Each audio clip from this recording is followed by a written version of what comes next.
Hello, welcome back to the Mr. Arsenal podcast. For something ain't done for a while, really. It's going to be kind of a review, but I just might get my system vented out, really. Because I'm still agged, so to say, frustrated, annoyed that we are still in this position of, the players not giving a shit, basically, and they're still at the club. And our current manager, who up till last night, I could literally get behind, so to speak, and basically just give him some sort of support. But last night, that's the first time since he's been appointed that under Arteta, I've been like, no, I can't, I can't help him, but I can't support him no more in the sense of find reasons to why he isn't a huge part. He's a big part to blame in the situation we're in as the manager. And where's it all going wrong? Because literally he came in and the players were running through brick walls, performances were starting to get better before lockdown, we were winning. And then the sum of the turn of the Premier League, obviously, lose to City, lose to Brighton, lost to Villa. And then even the games we did win and get some points in that run-in, apart from Watford, and even then we fell off a bit there in the second half. We weren't playing to like we were when we first came in. It's like that bounce. It was sort of there, but it wasn't. But it's like the players and Arteta saved everything for the cup run. Like they're giving up the league, even though it's still mathematically possible before the Premier League return and all that, to sort of put everything into the sort of FA salvage something from the season. But at the same time, he said, "Oh, that ain't good enough," which it isn't. Don't get me wrong. Winning the FA Cup and coming eighth is not a good season, but far from it. But you go from that, and then we play about a month later. We then play, maybe a month later, play Liverpool in the Community Shield, and we just after that we've been crap. I'm going to bring Gary, who's also joining me 1 second. All right, Gary. Hello. Oh dear, not even 24 hours later. How are you feeling? Because I'm still after saying literally, I can't up till last night.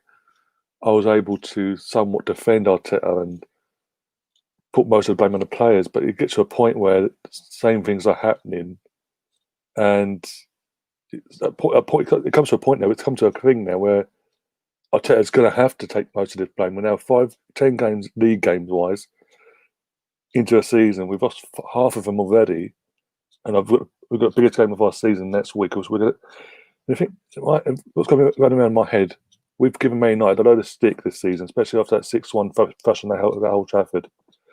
And they're above us in the league. So what the hell are Tottenham going to do at their place on Sunday if we play like this? Yeah, that's a scary thought. That is a scary thought. There's no fluidity in our attack. The only sort of technically gifted player we have in an attacking sense has been completely isolated from the club since the summer and frozen out completely. There's no hiding it. And then since he's been completely frozen out for this season, basically from Arteta and the squad selection and how that was all dealt with, and then you've got the Saliba situation as well, and amongst other things, it's like the players are starting to doubt him by the looks of it because suddenly the performances from the players themselves have even dropped so badly to the position where we are. We're 14th in the league, we're 8 points off relegation, 8 points off top four. We're literally banging in between with them. And our goal difference is appalling again. And if anything, we gave Emery a bad time in the end because it was obviously the results weren't coming. But at least there were performances there. There's a style. They're still trying to attack. These guys they're not even attacking now in that sense. We don't look threatening at all.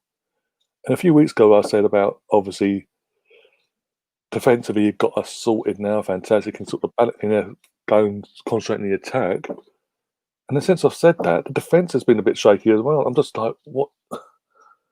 That's the one thing that you would have thought at least we wouldn't lose that, right? Because that was his main. That was the main thing he did at the end of last year was he made sure we were solid with the defensive structure that we had, right? Yeah. I understand switching to a four at the back is going to mean that it's something new for the team, but the priority number one has to and should always have been that the defense doesn't dip just because you make a change.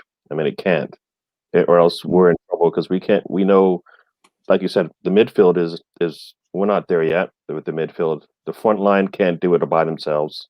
So the only thing we really had was the defensive structure that we've had that late. At least, we sat in that 3-4-3, and I always thought that we would stay with that for at least the first 10 games because they all looked pretty for that schedule, it looked like, can we embed something new into the team and get it working? And I never thought we could. And, at the beginning of the season, the first thing I thought was, we'll just stick with the 3-4-3 because that's what's got us to where we were at the end of the season. And then as we get more players in and get more comfortable with what we're doing, we can switch. We switched when we got Partey, which actually which kind of made sense, right? But then we can't still lose our identity. We lost our identity, and that is we got to be defensively strong, or else we're in trouble, right? Midfield isn't going to help us. I mean, initially it was Leno back there by himself, but now he's actually got people in front of him, right? That still doesn't help because he still has some gaps there. So yeah, I mean, that's where he's losing the room. Is basically his defense is supposed to be the thing that he held his hat on, and he's lost it there. And now everything else is not a surprise. We knew the midfield was terrible. We knew Ceballos and Xhaka isn't the midfield that we want. We know that. El Neni, I think, probably should have played to some degree. He would have maybe kept things comfortable back there. But the defense, if you look at the 2 goals, there's 4 or 5 Arsenal players in the box when those goals are scored, and they're nowhere to be found near that ball. Like none of them are attacking the ball. I mean, that should. I mean, do you like towards the end of last year when we were, we were getting pelted? We had guys getting down, taking the ball to the back head, whatever it was, and stopping goals. Yesterday, they were ducking away from it. I mean, I'm not gonna. I guess we can we can jump on Bellerin's back, but I mean, for all the moving forward that he does on the offensive side, on the defensive side, he is just not there. I mean, the last goal. I mean, I know he's backing out of the penalty box, watching the goal go in. I'm like, what? The ball is in front of you. Why you? Who does the ball? You're right. And it's stood there. He just and then the first one he ducks and opens himself up, opens up the space so he gets more, so the shot can go in, and you're like, what are you doing on the ground? We're this, and at some, and as we said last night in Watson before I bring John in, I think because he's in the chat, he's a Liverpool fan, so a bit of a neutral perspective as well from this point of view. But as we said in the Watson, we've got players that can play right back, that can not only defend but will attack, but will again, as I said, defend. And everyone I'll get criticism for basically criticising Hector, but at the end of the day, since he's been brought in as a right back under Wenger. Hence why he dislodged Debussy when he was injured. Sorry. So hook by crook, no matter what you look at it, he has been brought into this club as a right back. No matter what, he started off as a winger. So what? He's a right back. He's always been given as a right back. So part of his job is having to defend. But he's never crafted that into his game. Literally, how long has he been in this club? And every time I go to a home and away game, I deliberately throughout the match, I'll stare at Hector when we're attacking, and as soon as we lose a ball, I see what he does. And every time I can tell it. He runs back. Initially, he's on the line. He travels in that position, and then as soon as he gets to the penalty box, drifts away into the centre of the box and leaves a completely He exposed, forcing like some Mustafi or Holding, whoever's there, and that right hand side of the defence, to go out and cover him. And even then, he said he just stands there and he either ducks or dives or he doesn't get stuck in. And then we've got Ainsley, who so for some reason got dropped yesterday. We've got Cedric Suarez, who can do a better job. They've proven they can link up with whoever's playing in the wing, on that wing, in the attacking position.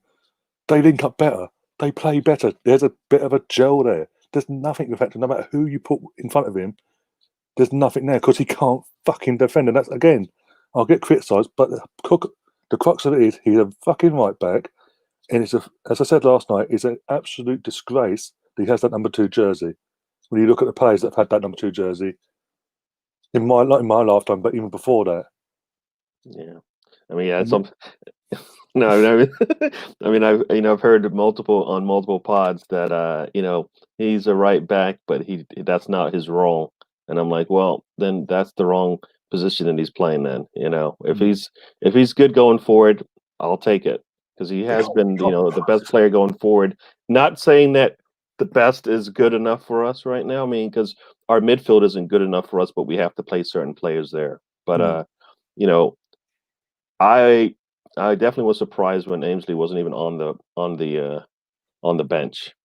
I thought he would, because based on, at least if you just go look at the last game, you realize Ainsley, would have been somebody to at least have on the bench. Because if you need some help with the defense, you could bring him in. He can play both sides, right? He can replace Tierney. He can replace Bellerin. It doesn't really matter where he plays. He'll be fine, and your defense will improve, right, when he comes in. Yeah. He's not on the bench, so obviously, to me, that meant we were going to be offensive, right? Because if we're not going to bring in one of our best defensive backs, we're going to go offensive, and that's what I thought we would see. And we can't do that. So right now, that's not even. I don't even think moving forward and trying to attacking should even be number 1, 2, or 3 on the list of things that we can do well. We can definitely I was going to say defense, but yesterday that wasn't. We made the first stop every time, or the woodwork did the first time. Leno was able to get in the right space after the deflection, but after that, we don't collapse on that ball. If you notice, every time we were in the box with the ball, it seemed like there was 8 Wolves players around us. We couldn't get any space to put a foot on the ball. All the way around, they get all the space they need. Somebody was saying, what do they do in their training sessions? If you go back and look at the tape, just look at those 2 goals and then tell me where we could have we done better? There's lots of places where you could have done better there. I would have liked to, I was speechless. I think, as you remember during the game, just watching it, and for the last 10 or 15 minutes, I just watching it, watching that happen. It's like, you can't script this. This isn't supposed to happen in a game where you're at home against a team that you haven't lost to in years. Partly because they haven't been in the league, in the league, but still, you typically have a hand on them. And as they said, we're breaking records every game, not good ones either. Yeah, I'd say not the good ones either. It's like Steve, AFC says in the chat, we sent Emil Smith Rowe out on loan back into last season to Huddersfield, plays a blinder there. Then Watson comes back and he's right in our under 23s. He's not getting a chance in Essex Europa League. He comes on, literally, we said last night, he came on Thursday, put a blind of a performance in for the time he was given, got an assist as well, and his reward is to be dropped. But there are senior players that are not stepping up on a weekly basis. The likes of Aubameyang, since he signed his contract, since he's on the contract in the league, when he has played, because he started most of the time in the league, what's he done? What has he done? Yeah. I always wanted him to. I always thought, sitting him would be a bad thing. But I'm moving more closer to, what, we got to change something, because it's not. He's only getting 1 chance a game anyway. So what difference is that than anybody else on the field? You only get 1 chance. Yeah, another thing I said last night as well was we all have to remember at the same time, the majority of this squad is still from the Wenger, back in the Wenger's time. And whilst most of them have that mindset of how he left things ain't going to change. And it's going to take. I don't think for the first time. I don't think Arteta's going to be the man to have the balls to get rid of these players that are from that era. Looking back, he proved it in January with Xhaka, but at the same time, I sort of made the excuse of he didn't have the time that month to go out and then get rid of Xhaka, but then bring someone else in that's going to be better at the time. But he had this summer to get rid of him, and he didn't. And the second Partey's now out, when Partey was just before Partey arrives, he's suddenly subbed off against Liverpool. He started not. It was Elneny started ahead of him and things like that. Partey comes in, and then you're starting to see Xhaka on the bench. The second Partey's been injured. Instead of going to Elneny last night when he was available last night, he's gone to Granit again. And Granit again, good few years under Wenger as well. So he's part of the problem as well under that mindset. What did he do last night that inspires you to say, you know what? Because he turned things round and then went, you know what? I'm going to go the complete opposite way. All right, cool. Sorry, one sec. Complete opposite way to how when Emery was here. It looked like he turned things around, and then literally just he's gone back. He's like, I'm comfortable now because we know Arteta's that. Now Arteta's now the manager. I'm going to go back to my old ways again. There's no consequence to his action because, as I said, youngsters are getting punished for no reason when they're performing. Yet with these senior players that are not performing, they're getting rewarded with starting 11 start no matter what. I mean, John, again, I'll bring you in as the neutral. What are your thoughts on all this? It's a really complex issue. I mean, I think there's a few problems with Arteta. I think there's a lot of hollow words from him. Like it's either he's there's a lot of issues behind the scenes and he's just not saying anything, or that's why that's the only reason I can see for not changing things. Either that or he's clueless and he's just sticking with the same thing until it just blows up. Because it's just like how often can you like hit your head against a brick wall until you pass out? Because this is eventually what's going to happen. Because like he just got to try something different, for God's sake. Like this is not going to go well. Well, even his comments after the matches that I sort of heard late last night about, I knew about getting into this sort of line of work that you're going to get fired or walk away at some point. Things like that. And his body language as well. It's just like he's completely like he's suddenly not believing in his own ideas. And as I said about the comments about, obviously there's always a chance of being sacked and things like that. Suddenly he's feeling the pressure for the first time in this job. If he's already saying that, then that's not good. That's not good mentally, because you have to be really confident. You have to be big on yourself. You need to have you have to have really confidence in yourself when you take that job. And he knows, he's seen two of the biggest managers in football over the last 20 years. He's been side by side with them, either as their captain or sitting on the bench with them. This is not if you're not confident about what you're doing, they're going to know it. And it's not even, we're not talking about the fans, we're talking about your players. They're going to know if you're not confident with what you're talking about. He's got to be able to stand and look at them in the eyes and say, no, fellas, look at me.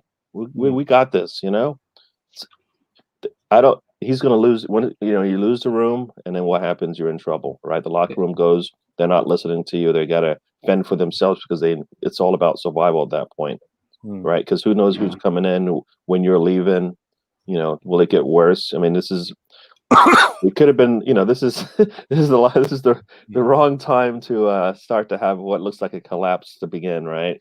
I mean, the games don't even get easier. I mean, I thought we had a couple of games I thought we had 2 games that we could win, but those are not. We still got 5 games until we get to the Brightons and the West Broms, right? I mean, the Burnleys of the world. Burnley's one of the 5 that we might have a chance to win, and even some people are saying that might be a challenge in itself, because by then, if you've got 11 players out there who aren't playing as one, you could be in trouble. Well, just looking back on that. Literally, this season we played Sheffield United. They've got 1 point. 10 game, they've got 1 point this season. The bottom of the league, they're not performing. They came to us. We were 2-0 up, and that could have been a draw, or lost to us in the end. That was just, and that game is the one where for 5 minutes we looked like we couldn't, we're gonna just run away with the game. And then for some reason, we're done. We got two goals. We're gonna shut it down. And they're like, no. And they bring on their sub, and next thing you know, they get a goal back, and you're like, wow, we are lucky. Like that game, the West Ham game, right? Same thing. Yeah. They had opportunities to take that game, take those points away from us. We got lucky. We got 2 wins where we are playing today, it wouldn't have even been close. We would have been behind from the get-go. It wouldn't even been a chance that we had a lead in those games. So we're kind of lucky in that respect. But now we're just seeing, it's as they said, it's just like a Band-Aid on a dam, on a leak on the dam, and eventually it's just going to spring another leak somewhere else. And we're seeing it. Yeah, before I move on, I've got a few comments in the chat. One here from not being on the screen saying, "Big up Ryan." First thing I'd do is take the armband off of Aubameyang, give it to Kieran Tierney. If Aubameyang doesn't like, there's a door is exactly. And then is that mentality again, because they've had it too wishy-washy. I mean, this is one thing I've always criticised any manager of any club when they come in, make a mark. The first mark you have to make is name your captain, not inherited captain, and go, well, you're currently captain, so I'll keep you as captain just to keep everyone happy. Name your captain. And anyone we all know of that actually shows any passion, any fight on the pitch and even aftermath, and as he's played and as his teammates back, is Kieran Tierney, the boy from Glasgow. The other ones are Hertha Berlin. Well, I don't know about that, but I've heard Gabriel's name come up multiple times, and I don't see why not. It doesn't even matter. It doesn't even matter if he can't speak English, fluently, because you know what? If you watch him on the field, he's the only player that's leading his players, he's telling Louise what to do, he's telling Mustafi what to do, he's telling Holding what to do. So that's that's what I expect to get out of my goalie, and we're not even getting that out of the goalie. Gabriel's doing it. He's the only one out there. I mean, even Tierney's not leading. And he's the kid, and at the centre backs, he's the kid out of the lot. Ones that are getting picked, by the way. Not going to touch on Saliba again, but out of the ones that are being picked, he's the kid, and as you said, he's the one acting the experienced player, guiding the experienced player to do this, do that. And even then, they don't. Well, fucking what we saw last night. Fucking hell. I mean, what is it? Okay, you're the captain of the team. Your team is struggling. You're down 1-2. There's a free kick right outside the box. You defer the free kick. What is that? You defer the free kick. He's like, no. Why stand over the ball if you're not going to? You're kicking that ball, right? Our captain, our best scorer. He's supposed to be the one kicking that ball. Yeah, but you saw how he went for that header. That was the most nonchalant. Oh, I'm just I'll just put my head on this, but he's not even trying. Like put that in the net for God's sake. Yeah, I mean the cross where he didn't even stick his foot out. No. If he sticks his foot out, if he sticks his foot out, it might hit the ball, hit his shin and go in. Hey, he's like, oh, the defender's touched it. That's it. Oh. Even then, when he had that chance with Rui Patricio fucked up and he took the ball off him. Oh yeah, it took forever for him to get on him to sort of adjust himself, and even the shot was tame. It just passed it to the defender. I mean, again, it's just about the free kick itself. This is a guy, I mentioned it in the watch on again last night. Last season, home to Villa, 2-2. We're down to 10 men. Last shot of the game, effectively. He stepped up then. We're 12 months down the line, and it's complete opposite. He's like a complete shadow of himself. And again, I've been asking the question of if Arteta was to be sacked this week or next week, assuming we go to the crap hole next week on Sunday, get thumped. He can't come back from that. The board will then sack him. Yeah. Out of the managers available, the Pochettinos, Benitez, Allegri, to name a few, who's going to come to this mess? And who? The only way you get to come to this mess is if you have full control over what's about to happen. Yeah. Right. I mean, Adu works for you. If that's how this works, whoever Adu reports to works for you, because We need somebody who's going to take control and say, you know what, I can do. We're doing it my way, or I'm not coming because you know what, this is you need my help. You know, that's the kind of manager that you want to come in. Somebody who's like, you know what, I can do this. Yeah, one of those names is exactly who you need, but you'll get someone like Eddie Howe because he'll be grateful for the job. That's who you'll get. Yeah, that's a scary thing with this board. I mean, as I said last night, literally, this so far it's been a complete failing from Stan Kroenke since he took full ownership of this club, 100%. He inherited not beat around the bush. He inherited Wenger, and as we all said, he was happy with Wenger at first because he was getting top Champions League football for X amount of years. It only won it 2 years on the bounce. It weren't happening. He then acted. He's then brought in Unai Emery, an experienced manager, Europa League, whatever. It didn't work out after a year and a bit. Got rid of him. And they've gone in for the inexperience, complete opposite of what they did for Emery, gone for the inexperience. And it hasn't worked. It started off okay. It started off well, as I mentioned before. But this season, since we beat Liverpool in the Community Shield, with a complete shadow of everything we did beforehand. It's like it's not even watching the Unai Emery team. It's literally worse than that at the moment. It's worse, yeah. That's what I'm saying. And at least with under Unai Emery, even though the results weren't there, the players still tried to attack and score goals. And things like that. The basic things they tried. They're not even trying it now. Yeah, the problem is I think Arteta's done, because he's shafted the young players by never playing them. Yeah. And then if he brings them in, they're not going to perform. It's like, well, what have you done for me? You've left me on the bench all this time. I'm going to perform when you bring me on now because you're in trouble. Yeah, exactly. Well, we'll know how those youngsters are playing if and when they get to play, on Thursday, right, in Europa League. If they come out on Thursday and it's a struggle for them to do anything on the pitch, I think we know where it's happening, right? Because like you said, that's the future, regardless of whether they're on the team or you sell them. That's the future that you got, because everything else you've seen so far, there's more duds than there are studs out there as far as players that you're going to want to keep going forward right now that we see on this on that starting sheet. I mean, anybody over 23 years old is pretty much it's easy for you to move on from them right now because they're not giving you as much as you want, right? I mean, besides Leno, I think everybody else is pretty young in regards to who you're going to keep. That's probably part of the problem is, right, we're a pretty young team with the seniors on the team not even showing. They don't have to show it for 5 games straight. They just have to show it for a game. And then, like I said, I think that's the problem I have with Willian. I always thought he was just a support. He's only going to support Pepe in his growth, right? He wasn't going to be somebody we have to lean on and play 10 games in a row. If that was the case, then that was a bad move. But if he was going to get Pepe to where we wanted him to be, which was a better player, here you got to play all the way up and down the pitch, right? You can't just play on the one side. Show him how to do it like he kind of did in the first game. Be it Fulham, that is what he wants. So when we play Fulham again and Pepe is playing, we would expect to see the same results from when he plays. If he doesn't, then we know he's not learning anything. I know as the competition gets strong, tougher, your play kind of reduces what you can and cannot do. But it doesn't matter. But you still got to try. That's what part of the plan is. If you don't, you never know. I mean, we're not losing the teams that turn around. We're losing the teams that turn around and get waxed by other teams that are on the same level as us. So it's on the day. On the day you can beat someone. We're just making it easy on the other teams. When they come to play us.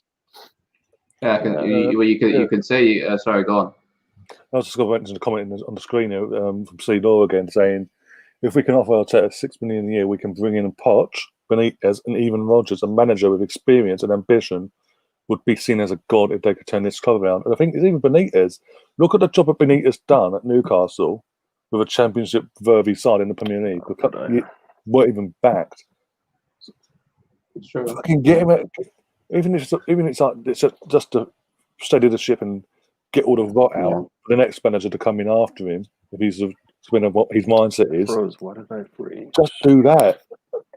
I mean, even Poch, I know he's an ex-top agent, 1-0 in this, that, and the other, but just to piss them off as well, it'd be fucking fantastic. But again, he's proven he can do the rebuild as well. He's more than capable of doing the whole rebuild. Look what he came into at Tottenham, and look where he left them. In the sense of a few months prior to him leaving, they got into a Champions League final. They were consistently getting in top 4 as well. And all we wanted was to be back. And if he'd been back, they could have got further. I mean, going for the chat now. Mike Green's also saying he's a Newport fan, saying he'll get sacked without getting a chance. I mean, I get what you're saying, but at the same time, he's not helping himself though, because he's sort of digging his heels in at times. And as you said, he's making errors which you'd expect from an experienced manager. Don't get me wrong, but at this level, when your job title, not your job title, the thing you're given every season, or especially this season, is to get us back in that top 4 hooker by crook. And we're 10 games in with 5 defeats, 1 draw and 4 wins in the league. We're not counting Europa League at the moment. The league, we're talking about the bread and butter. We're not consistently good enough. In a season where, let's be honest, no one's running away the league. We're literally, as I said, 8 points off top 4. We're 8 points off relegation, but we're 14th in the league. But we can't get ourselves ahead of ours suddenly. Since this squad announcement's been made, and Ozil and Socrates and all that have been dropped, and this, that, and the other, and the Saliba issue as well, has been sort of made even more public as the weeks go on. He's not helping himself and how he's going about things. He said before the international break, after the video game, I'm going to go away to try and. It's my response. It's my fault. I'm going to take the responsibility and fix it. He came back last week. He changed the formation. That's fantastic. He looked a bit better. And as I said at the time, if Pepe had done his stupidness, we could have gone and won that game. Could have, but we got out there clean sheet in the 0-0 draw. Yeah, okay. Grand scheme of things, it's not a bad thing. But at the same time, he then reverts back to his old ways again in the previous 2 games. And I was just like, what's the point? What was the point of changing things in one game then? He's not learning too, because he's still. He's still. Well, let's see. Balogun scores while coming on, not on the bench again. Then he does his usual change of Lacazette on 18 minutes, just does absolutely nothing, and he's just not adventurous enough to try and get the win. Like you saw his attitude after the game, like he said with his comments. He's like he just wanted the draw. It's like, how's that good enough? Yeah, and those are the margins you just can't play with when you're playing for draws out of the box, right? The whistle goes off, and you're like, "Well, it's one. We got a point right now." The other team has a point too, and they want the other 2. Come on, I mean, and it's not. Once again, it always goes back to why in the world would you spend all that money on Aubameyang if the point wasn't to at least score some goals somehow? That's what he does. He scores goals. You put him in positions, he scores goals. They've taken away that from him, and then we're complaining because he's not doing anything. But he's not. That's all he can do. He's not everything else that anybody from a striker. He's not a striker. He's not going to do all that work. He's not going to hold up the ball. But you put him in positions to score, and most of the time he's scoring. He's shown that. Did it drop off? Because he got old all of a sudden in what? 3 months from the end of the season to the beginning, he's gotten from a world-class scorer to like can't even do anything. There's a lot. I mean, this is a systemic thing. The whole entire system is broken, and we've got pieces in there that are pretty good, and everybody feels like you bring in a different manager, they'll get a lot more out of this team. Like I said, I always like to think there's little things he can change from game to game to make things better. The one thing he cannot back away from is that he has to have the defensive presence on the team, or else he's going to lose it. And we're losing it. We're looking worse on defense than on offense, as far as I'm concerned, because that was the one thing we could lean on. So the dip has dropped a lot more on the defensive side. Then the offense we knew was going to be a struggle from day one. We've known that forever. They've tried to fix the back. They have to some degree, but they got to get whoever's playing defense. Those 5 guys sitting in, those four players sitting in front of Leno, got to do their job, or else what's the point? Or the 3 players in front of Leno, whatever we go with, they have to do their job, and they're not doing it. And that's the struggle for me. I mean, we can look at the offense all you want, but the defense is the only reason why we had any kind of success last year, Mm. and it was going to be the only thing we were going to do this year. Even I'm looking at the defense as our strength, and that's like we're doing that on the string. We've got like string. We're putting strings together, tying this thing together, and it seems to be working. But we've got better, stronger, faster players on the front, and we can't get anything out of it. That's the part that I don't get. How can you fix the defense that well with players that we know aren't even close to what we want? Exactly. But on the front end, we've got some of the better players that we could get at this time, and we can't get anything out of them. Nothing. That's the part that I just don't. It can't be. You got to do the whole thing. You can get Mustafi to be a player that we're happy to see out there, and we're not as scared as we used to be. Then you can do something to get to get something out of the players at the front, at the top. I mean, come on. No, I mean, yeah. Well, even going back to the game last night as well, just obviously the major incident between David Luiz and Jimenez. Obviously, Jimenez is making looks like he's making an okay recovery. He's aware of everything. He's had surgery in his brain last night and this, that, and the other, but he's reacting well. So good luck to him and all that. Yeah. But David Luiz was out flat as well, but he continued until half time. And I don't. Yeah. Again, my question is, with all the rules and why was that allowed to happen? Why didn't know? It seems like Arteta had the final say there, and for me, the officials should have got involved and said, "No, rules are rules. Yeah. He's got to come off now." He had a fractured skull. That's how hard the hit was. Yeah, a fractured skull. And Luiz still continued to play. It wasn't like he hits the post and Luiz was kind of there. No, they both hit heads. One came out worse. At some, that you could. I heard something or I read something that he was basically crying, Luiz, when he was looking at. I think he was. Yeah. At that point, your player needs to go. He needs to go to the locker room. He needs to just sit down and chill out, and He just didn't look with it either. He just had a baby. Exactly. Mentally, he had a baby, but yeah, he's okay. I mean, there's too many things going on for that not to be an easy decision. Pull him out. Get him sorted for the next game, because now he's not playing the next game. There's no way. No, he can't. There's no way he's playing the next game. Yeah, but that was on Arteta again, because he just said, I think he said the doctor said he was all right, so I let him play on till half time. It's like, how about you just look at what's going on and take him off? Then he gets to take a free kick. Yeah. Well, I mean, you have a captain on the team. I mean, come on. This is if you're the captain of the team, you see your buddy with he's got a bandage over his head and bleeding. Can't stand up. Yeah, he can't his eyes there. His eyes are glazed over. He's about to take a free kick. What are you expecting to happen when he kicks that ball? Because he was concussed, he would see 2 goals and it would count or something. Hit the one in the middle, but I only see 2. Hit the one in the middle. I know you don't want to kid about that stuff, but that was an easy decision to make. I mean, if you're protecting your players, you gotta sit some of them sometimes, because they don't want to stop playing. The thing is, he's only protecting the senior players as well, because last night, after everything that's happened, who do they send out to do media duties? Well, the youth players, Joe Willock. How in the world is that? Is that his first? Is his second start this season? Yeah. How in the world is he You know what that is? It's a setup, because the last time Ainsley came out and had an interview, he never played again. I mean, he had that interview. He didn't even play in the. How is the Europa League? He comes out, has an interview, and then doesn't even play, and hasn't played a full game since. Nope. Willock is probably. We'll see if Willock plays again.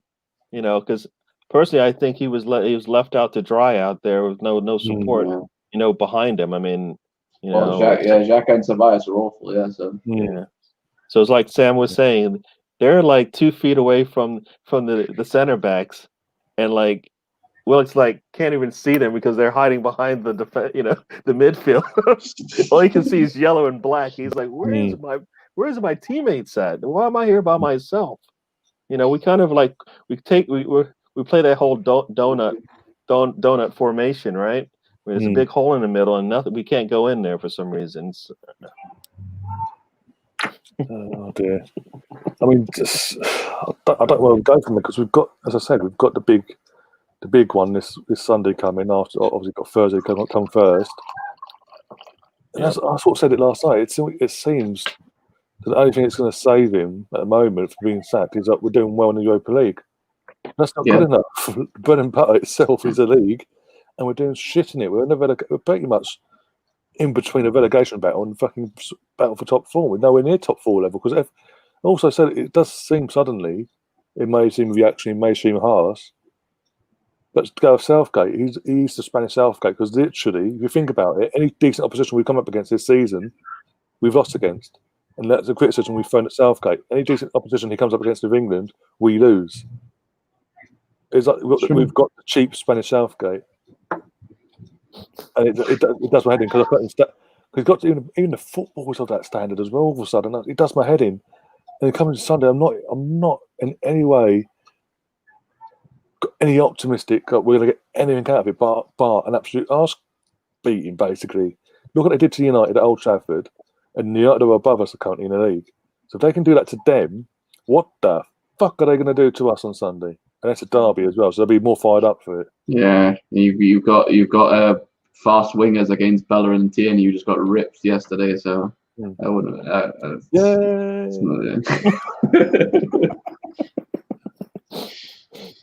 Bring on Bam Bam, yeah. Give fucking Bellerin the Bam Bam fucking thing, and then off you go. Fucking hell. The guy's more concerned with how he looks than he actually doing his job. But even going back to last night's game, that second goal, it's the second goal. The ball deflects off his fucking arse. He runs away from the fucking thing. Yeah, he runs away, stands there, watches everything unfold, and then complains. It's like, what did you expect to happen with your partner team? You're just standing there. Yeah, the man has no, the man has no will to defend. Like, if he was a proper defender, he'd throw himself at anything and try and block it again. Yeah. And again, this is the annoying thing with Arteta. There's the fact of we've got two fucking players that can play right back or right wing back that can do a better job than him. That actually will defend, and actually when they do go forward, they actually do know how to cross a fucking ball past the first man, take on the man. He hasn't got that fucking knowledge. You look at that play, and Leno, the ball, he's able to get in front of the ball, get back up, and he's the only one that actually makes an attempt to block it. How is that? How? He was on the ground. The ball knocks off of Bellerin, skirts. He's able to get in front of it. It bounces back. He gets up, makes a run at the ball. He's the only one there. How? Yeah. I mean, what are we doing in practice where the last thing you do is make sure that ball? That's the last thing that should happen. The ball should never go in the box. At the least, I would have taken a penalty kick after that if you just took him out, because at that point, that's the only good thing that could have happened out of that. That's the worst thing that should have happened out of that is they might get a penalty kick because when we attacked the ball, we took somebody out, but they're not even close enough to make that attempt. I mean, worst case, I keep going on about worst case scenario happens. We get absolutely obliterated, and I mean obliterated by Tottenham on Sunday. Do you have faith in this in Stan and Josh standing up and saying enough's enough? You've got to go. Bring someone in for a couple of weeks to steady the ship in the sense of just fucking getting things over the line, sort of until they give them a couple of weeks to actually go and approach someone better that actually of any ilk and experience that will want the job. Because the problem is above Arteta, though, right? I mean, Stan and Josh have to fix everything right below them before they can even worry about the manager. For me, the main problem for me is Vinay. He's the one person still at this club that's been here. He's the consistent. We're in the ship. We're getting worse. And what's the one consistent in this time? By the owners, it's Vinay. Everyone else at that level is gone now or been replaced. There's got to come a point where he's going to have to be got rid of as well now, because maybe then we get rid of him and get someone else who's actually a football-minded person in that role, we might actually get somewhere. It's just Hey, and you had Sven right there for a while, and then just got rid of him, like yeah. when he was starting to get things rolling, and then Yeah, it's like Ivan Gazidis brought in Sven Mission to Raul and then promoted when he left. Then when he was leaving, promoted Vinay. And then literally as he's left, a couple of weeks, months later, as we know, there was that power struggle between Sven Mission Chat and Raul and Vinay. And Vinay and Raul won the battle there. And now Sven then left. Then fast forward a year and a half, Raul's been sacked for being dodgy. But again, as I keep going back to what's the one consistent? Who was part of Ivan Gazidis' team? Fucking Vinay. Yeah, that's not good, man. It's all well and good digging out fucking Edu, who's only been in a job not even a year and a half in his job. Take your head out your arse and have a look at who's been here even longer. The one consistent, bar the owners. Again, this is what I go back to. Do we have faith in his owners, the owner and his son stepping up and actually doing the right thing and not leaving it too late? Because this is the thing. This time last year, they left it too late to get rid of Emery and bring someone in, and then they spent a month. And even the whole situation that they didn't deal with properly because the reason it didn't work with Freddie because straight from the off they said he has no. They said he has no chance of getting the job full time. He's just here as a stopgap until we find the right man. Straight from the off. So the players are like, well, why are we bothering then? So the form continued. The form that under Emery continued under Freddie. They gave him no staff as well. Yeah, you just had Mertesacker coming in, giving him a little bit of support, but otherwise it was just him. And it's like, all right, so he's never coached before, but you're going to give him absolutely nothing to deal with. Yeah, so exactly. The whole situation was dealt with appallingly. That's the other main concern. If Arteta was to be sacked either this week or next week or whenever before Christmas or whatever, who the hell are they going to bring in as a caretaker or interim and give them the right tools in the meantime until they can find someone as a full-time basis and not throw that person under the bus at the same time saying they've got no chance? Do what Man United did to say, if he does well, he's got a chance. He's got a chance of getting the job, but he has to do the right things on the pitch and this, that, and the other. It's a results business. If he gets the results, he's got a chance, obviously. But don't do that. We'll just throw him under the bus and then expect fucking miracles. Not give him the staff, as even John said there. But it's even then. It's as I alluded back to earlier. They inherited Wenger. They're happy with him, this, that, and the other. But since they've had to hire someone to be the head coach or manager, so to speak, both have failed as it stands. And this is going to be that's going as it stands. This is their legacy. I think John said it last night in the chat, and he came in at the end. This is going to be the Kroenke's legacy, failing. When it came down to them picking someone to be the manager or whatever, they failed. And just as we say that, Albert's just joining us in the backstage. All right, Albert. Yeah, well, you know what, right? I just walked through the door. I thought, what's he sent me a message? I thought, let me jump on, man. Oh dear. How far have you got into what's been discussed? A lot. Where do you want to start? Gary. We've even got Albert. We've even got a neutral perspective in John as well. Liverpool fan. Albert. Right, John, mate. Nice to meet you, man. Oh, dear. We've even put him as a neutral, so it's not all just one-sided. Get the It's like you say the same things as us. Yeah. When I think about anybody you bring on from any rival club is going to be like, yeah, we feel your pain, we see your pain.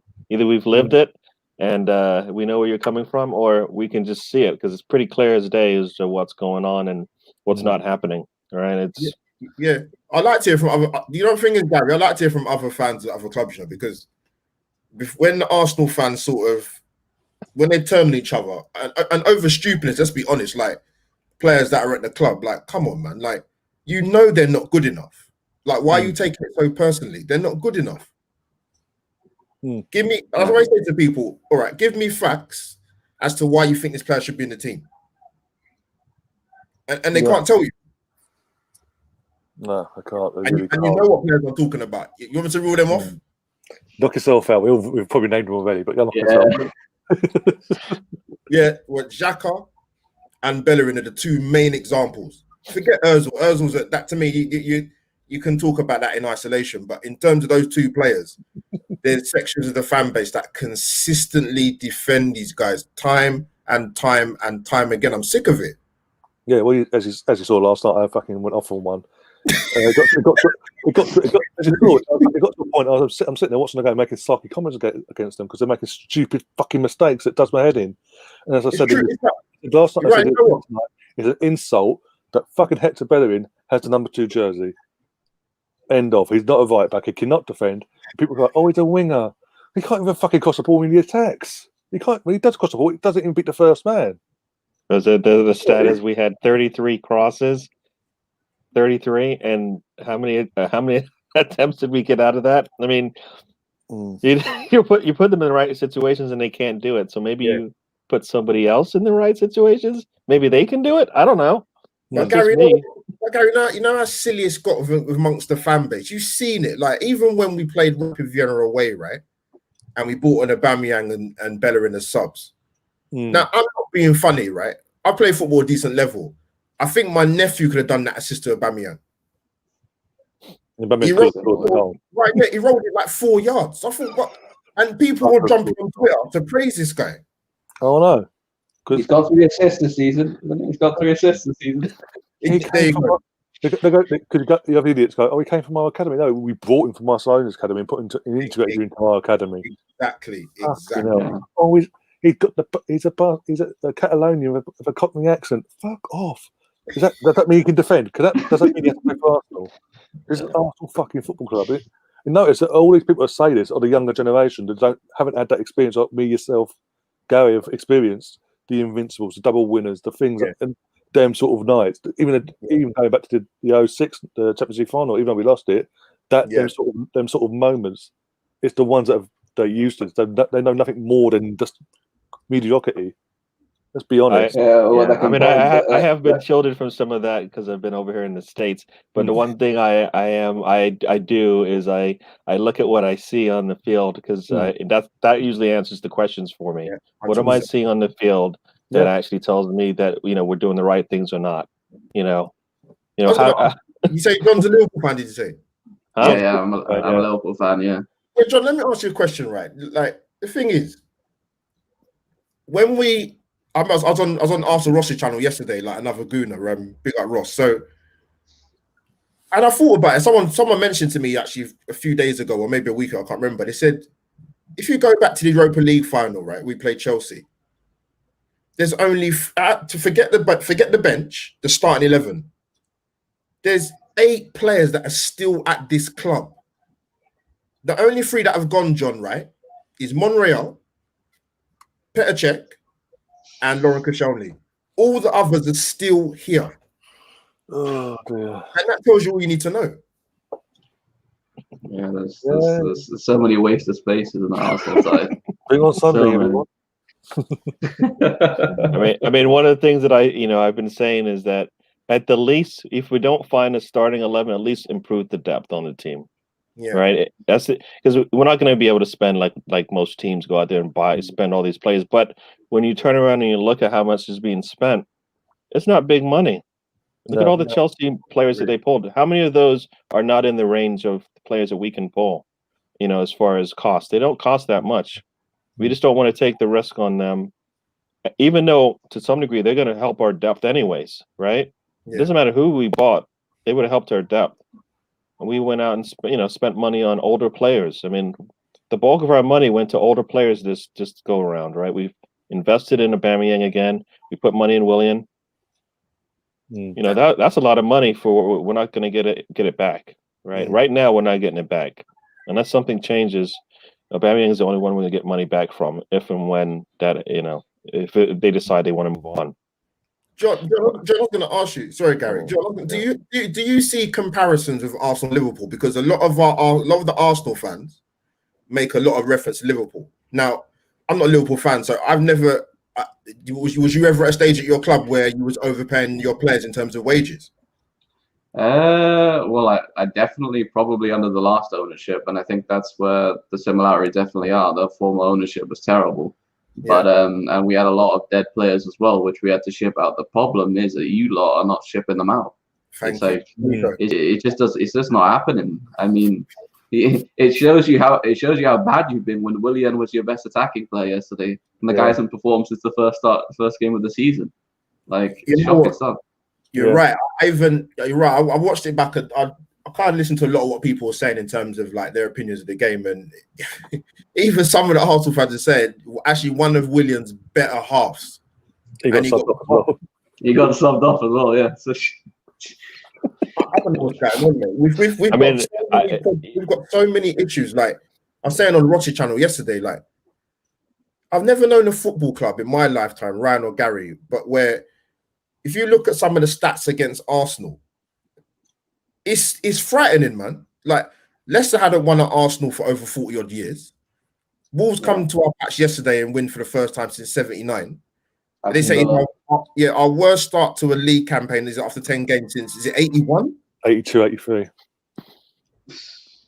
And the thing is, Ryan, there's more stats. Yeah. I mean, Aubameyang, right? Like, I'm interested in what you guys think. Like, people are very quick to say, I understand he doesn't get service in inverted commas, right? But how many times are we going to keep saying, like, the buzz sentence, oh, you know, he doesn't get any service? Like, I'm sorry, I played as a striker, right? To me, yes, he gets us the goals, but to be fair, all of our strike force, they're lazy. I said it on Ryan channel yesterday, they're lazy. Yeah. The movement. Well, I mean, I think that's the issue there is that you call him a striker, and that's not what he is. And I mean, he doesn't play like one. No. What does a striker look like? Who's the best striker in the world right now? Well, especially when you look at it, over the years. Haaland, maybe. Haaland, yeah. Firing it. Does he hold up the ball? You know, no. Does he? He runs at the goal. Surprisingly, even if he ain't getting service, he comes and gets the ball and creates the fucking chance. Well, yeah.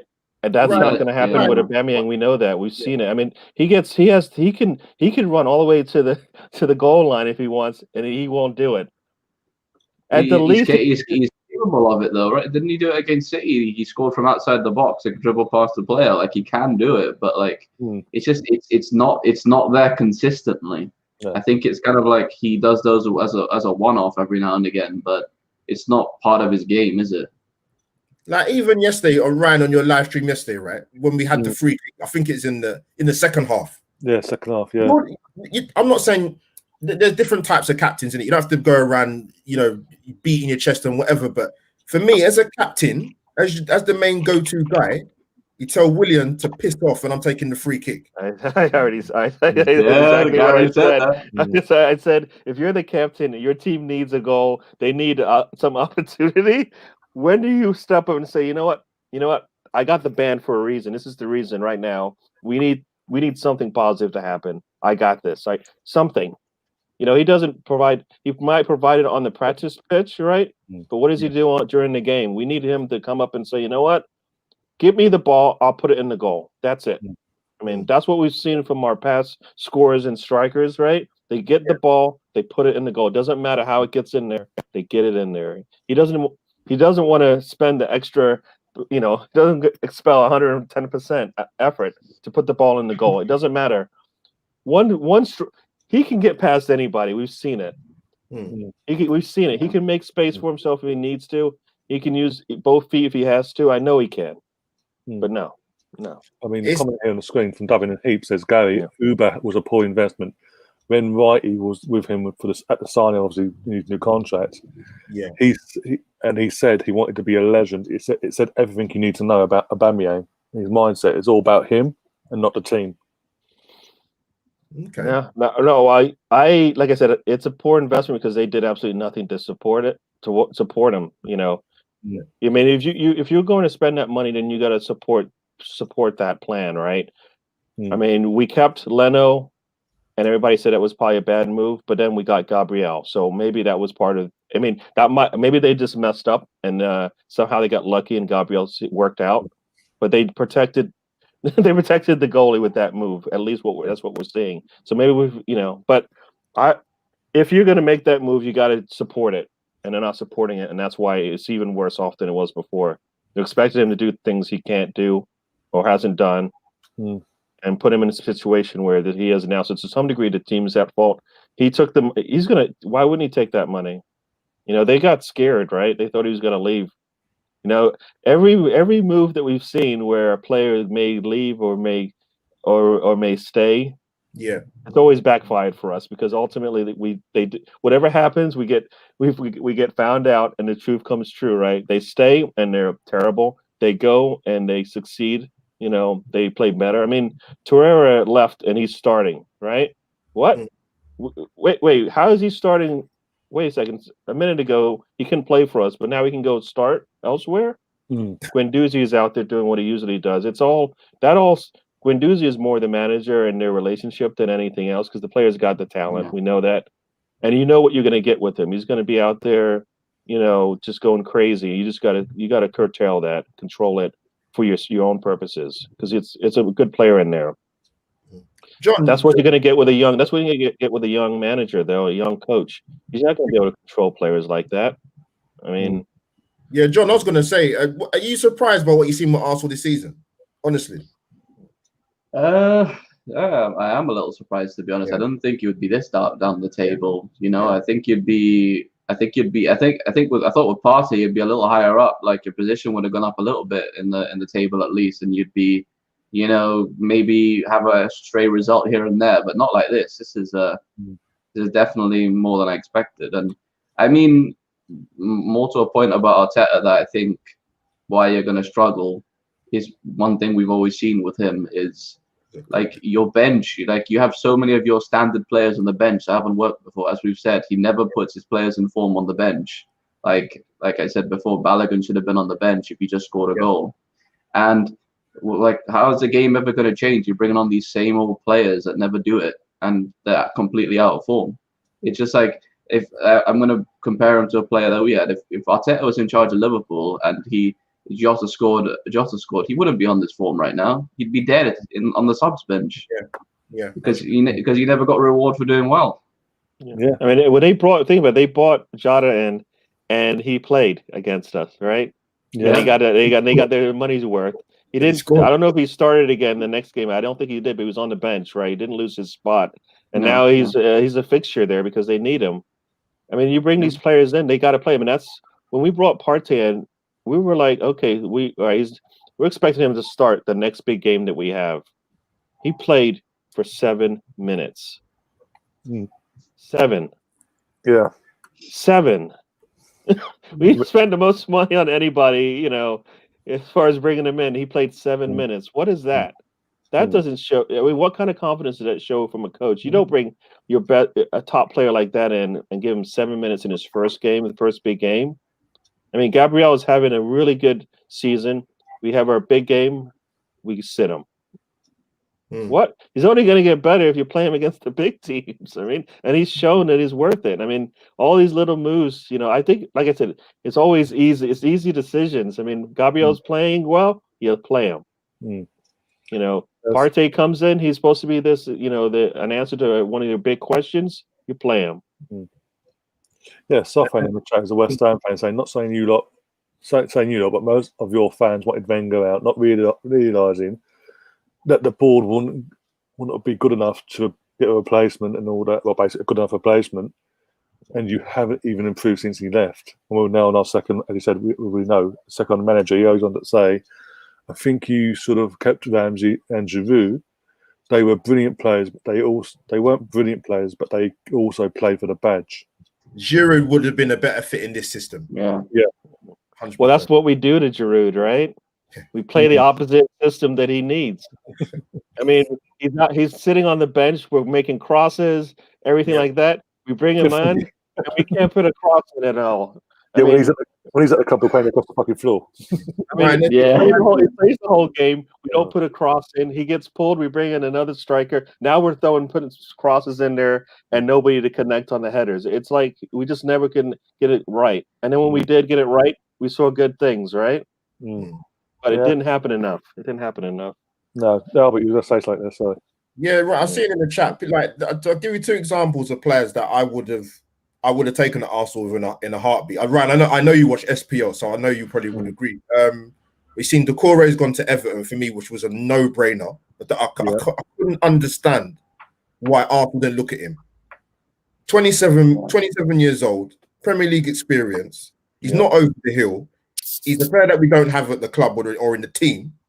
We overlook him, he goes to Everton. The other one is Edouard of Celtic. Now, when he got mentioned about, I think maybe even last season round, I'm not even sure. You just asked, you know what Arsenal fans like on Twitter. You mention someone's name and he happens to be from the SPO, he can't cut it in a row. No, he's not good enough. But how do you know he's not good enough? If he's got the right coaches around him and he comes to a better league, how do you know? What's he, 22, right? 23? 22, 23, give or take, yeah. But I think to change. Get him in. We've been like us at a million chances already. What have we got to lose? Exactly. Yeah, that argument is trash about the Scottish League, because Van Dijk was from there. So I mean, you can't really say that every time, can you? Exactly. Even Kieran Tierney, I know he's started off a bit injured prone, but when he has played, apart from last night, he had about one bad performance. Isn't the end of the world of Kieran Tierney. Tierney's his first game when he came in, I was like, "Yep, that was the perfect signing." He didn't play long, but you could see it as soon as he came on the field. You're like, "Yes." It was the questions were answered. This is maybe he's not ready to go a full game yet, but he showed us enough in the few minutes that he played that he's worthy of playing for Arsenal, and we could use him. And Gary, you know the funny thing is, and I know Ryan will back me up with this. Like, if the problem with some Arsenal fans, I don't know if you got it with Liverpool, John, but we become snobs to certain players that might be linked with Arsenal. He's not good enough. Oh yeah, but the thing with Tierney was a good player. You've seen him play for Scotland, even Robertson at Liverpool. The thing is, he's always been a good player, even at Hull City. But people now, the pundits, like, sorry to pardon my language, suck him off. Oh, he's an extra Roberto Carlos from the Northwest. All of a sudden, the pundits say he's a good player. People come on board. Oh yeah, he's brilliant. But we knew he was a good footballer anyway. But they don't watch football outside of their own team because nobody else is good enough. Yeah, I think you guys did it with Dunk as well. Like, Dunk is better than he's better than all your centre backs besides Gabriel, I'd probably say. Yeah, you know what? That player you just mentioned, John, is a perfect example. If you go on Twitter amongst the Arsenal fan base in the last 6 to 12 months, you mention we should get Lewis Dunk. They go into meltdown. He's not good enough. Oh, he plays for Brighton, you know. He's this, he's that. Again, the snobbery, mate. That's what it is. But yeah, the ridiculous thing about Arsenal is like, all the fans are like, we should sign in the Premier League, and then they go and sign Willian. What the hell? Of all the players, Willian? Are you kidding me?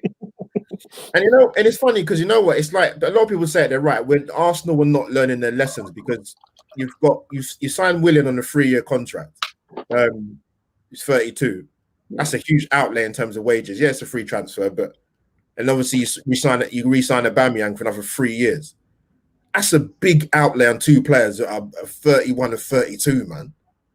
Because you need to start thinking about bringing in your next striker to support Aubameyang, because Aubameyang's not going to be around forever, and we can't rely on just Martinelli alone. I don't think Eddie. I've said it before. Like when he plays for the under 21s, he's like prime Romario in '94 Brazil World Cup. But when he puts on an Arsenal shirt, to me, he looks chalk and cheese. But I think that's Arsenal more than that's Eddie. Yeah. I mean, when he puts that white shirt on, and then he's got the English crest on there, he is enjoying himself out there playing.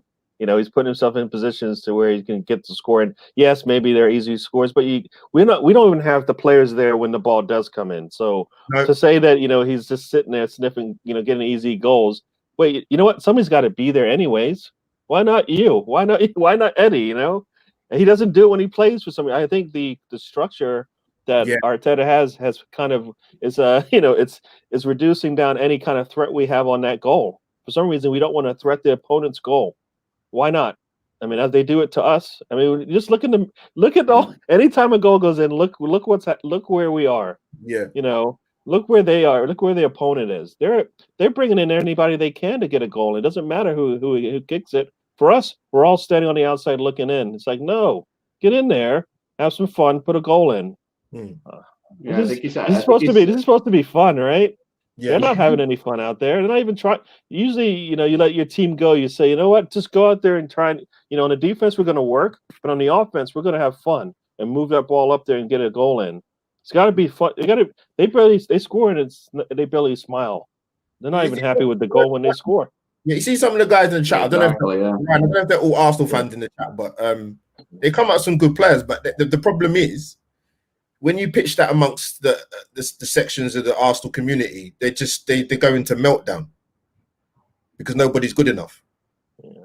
I had this argument. I had this argument. I'd always tell this story when we played Napoli in the we played Napoli in the Europa League quarterfinal. I think it was quarterfinal. So yeah, quarterfinal, the home game at the Emirates, and I was talking to some Arsenal fans after the game, and that's when Wan-Bissaka was sort of hot property at Palace and stats #1 in every single department.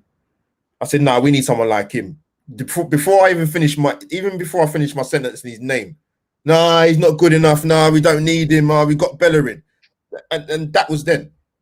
And he's gone to Man United. Yes, he's not the best attacking, as we know, but defensively, your prime job as a defender is to defend, and he's the best one-on-one defender in the league at right back. Yeah, that's what big clubs are supposed to do. They're supposed to go to these other clubs and like take their best players. But apparently that doesn't happen anymore. It doesn't, man. I don't know. Oh, but Ryan, is that true? What happened? I saw it last night when they were saying that. Did Willett come out for one of the conferences? Oh, Willett, yeah. All the media stuff, yeah. I did touch on it as well before you came on. Literally, why are the senior players being protected, and literally youth will get thrown under the bus like that? Hecky B and Jack are hiding under Özil's umbrella. Yeah, Ryan, you see my content. I don't get angry often, but that when I heard that yesterday, I was fuming because he should not be coming out to be front. He can come out. I don't mind the young guy coming out to the press, but you've got more senior players at the club that should be doing that. Yeah, where's your captain at? Not being a captain again. That wound me up yesterday. I heard that. Yeah, I mean, these are simple things, right? You have a big game like this, you bring in somebody to speak that can speak of it, and it can't be somebody who's starting the second game of the season, not your captain. We've got more than enough captains, right? Unbelievable. Supposedly, I don't like to say his name, but X. He was a captain of some way. He can go out there and speak. He should have been out there speaking. Yeah. Right. I mean, this is the thing. Nobody wants to take responsibility for what's going on. No. Right. And also, it does seem I've noticed as we're talking about whenever we win, all we see is senior players are happy enough to do the stuff then, but when you get a negative result, it's up. Off you go, kids. You do this. You do the gun. You face. Well, this is when the badges. This is why you wear the badges, for these times, not for the good times, because the wins are easy. For the work that needs to be put in, for the uncomfortable conversations that need to be had, like what happened to you guys today on this field today. Sure. No. Again, you take a chance. Like Bowen's a good player at Hull City. But the first thing people would turn around and say, though, guys, but he comes from the Championship. Does anybody remember Kevin Phillips back in the day? Yeah, exactly. Thank you. Yeah, there's loads of players like better in your midfield. Ward-Prowse, get him in. What's his name? Rice, get him in. Like you can get these players. I mean, 3 teams drop down, right? You can pick anybody from that team, and it'll be they would support you depth wise at the least, and they'll be ready to play. You don't even have to. Well, are they ready for the Premier League? No, they played in it. They didn't have a good experience because they dropped out, but we need the depth anyways. It's not like we need the top players in the league. We're not going to get them because we can't afford it. So why not? That was my argument. That was my argument for Buendia. Everyone just laughed. They're like, "Why don't you get Buendia at Arsenal?" It's like he did well for Norwich. Just because they got relegated didn't mean he was a terrible player. Thank you, John. Said the same thing about Max Aarons. Same thing. Yeah. No, even Sofan in the chat says probably your 2 best signings so far this past season and going over to the last summer as well, Gabriel and Martinelli, who have come from foreign leagues with not a lot of hype. But as I said, it does seem. I don't know how it was with John, because obviously John been Liverpool fan when you signed Mane and Robertson and all that. How it was perceived then, and when Alden, because he'd just been relegated to Newcastle. But again, it's because our fan base, because we're so close to it, because of our social medias and all that. Again, them sort of players get mentioned for a potential signing for the club. Oh, what's the ambition? What ambition? Da da da da da. Look at where they are. And every time I'm having, as you say, Albert, the argument of, well, hang on, at Liverpool, look at the model of Liverpool. They signed players in one summer. Mane from Southampton, and Southampton were absolutely just scraping in the bottom half of the one player. I guess I keep. Yeah, sorry to interrupt. No, I was going to say one player. I was thinking that because we keep talking. We've talked about the right back. Why can't we just go and put our money down and get Lamptey? Yeah, just get him. It's really easy. Get him. No-brainer. I mean, just get him. It doesn't matter if you even think Mainsy is worthy of it. Just get him. We know he can fit in. We know he can play. He can put in a decent cross. I mean, come on. That's an easy one. Staffan says here, West Ham fan says, we signed Bowen and Benrahma from the Championship. They're probably our two best players. But also, you even mentioned earlier on in the chat, didn't we sign David Seaman from QPR? Yes, We've signed even the Lee Dixons of this world. Oak and all that.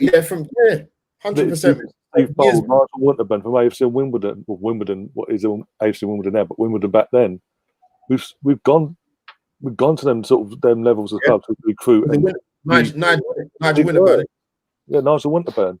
I think that's one of the problems there is that do we have the right people in house that actually see what we see in terms of those players that are British, that are playing in the Premier League or in League One or whatever it is, that are actually worthy? I mean, I don't even think we have, because I do know that he can go and look at the league below and pick a player out of there.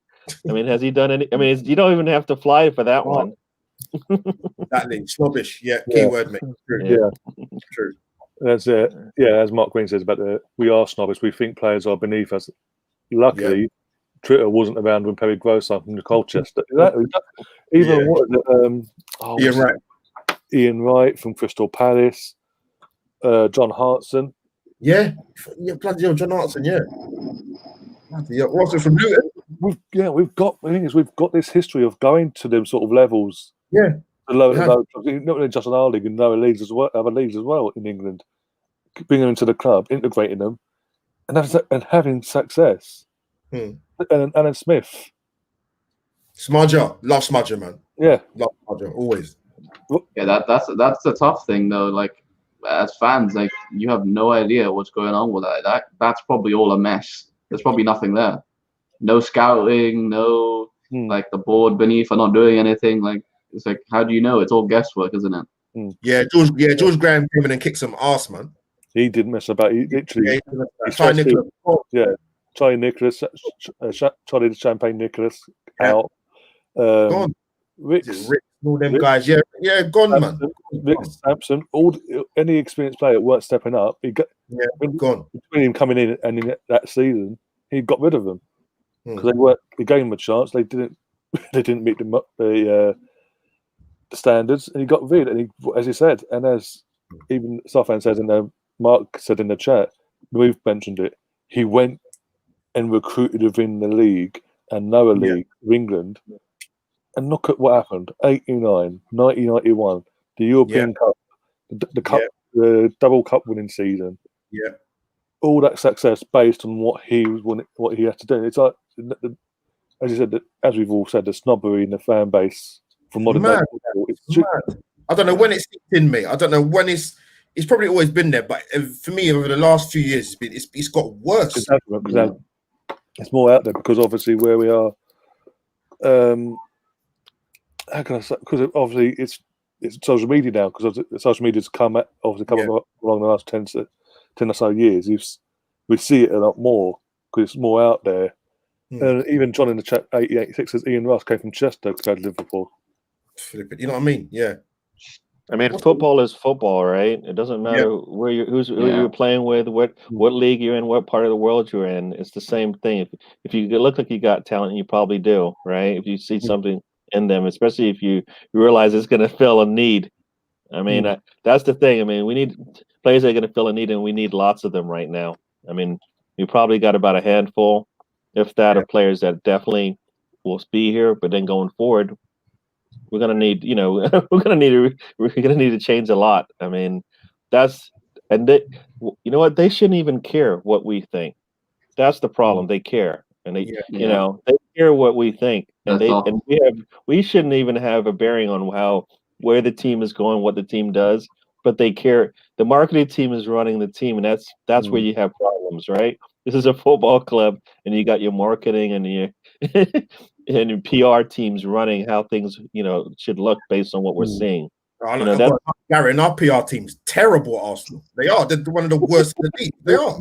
Literally, and also today, what was it? We've 24 hours after defeat, and fucking we've got Arsenal Twitter's media team putting out fucking Cyber Monday. Like, that's the main protocol. Like, seriously. Where's that? The 10,000 training kit, is it? Taking the piss, man. Taking the piss. Yeah, you made a good point though before, Ryan, about Arteta not having the balls to get rid of these older players because even because like we talked about George Graham doing, even people nowadays do it. We saw with Mourinho said to Ndombele basically threw him under the bus that if you don't conform, and he had to conform. And we saw with Klopp, he got rid of our best defender in Saka because he was breaking the rules, and he got rid of all these divas like Balotelli and all that because they weren't good enough, and just got rid of them all. So you have to make those choices. Apparently, also, Southampton, going back to the media side of things, that wouldn't surprise me. That wouldn't surprise me. A Southampton fan, and it wouldn't surprise because of how things are put out there on the social media from social media. It's just absolutely abysmal. But I don't know if you touched it before I came, but John, I don't know what it's been like at Liverpool in terms of like your injury record over the years, but I don't know who Arsenal have been hiring in the last, I'd say maybe even 10 plus years. Look at Thomas Partey, for example. The guy's had he's had a faultless injury record in his career. He's come to Arsenal within a few months or in a month. And they're saying he's going to be out to the new year. Apparently, everyone that comes to this club just gets curbed with injuries. What are they doing in the training? Yeah, did David Luiz do foot or something?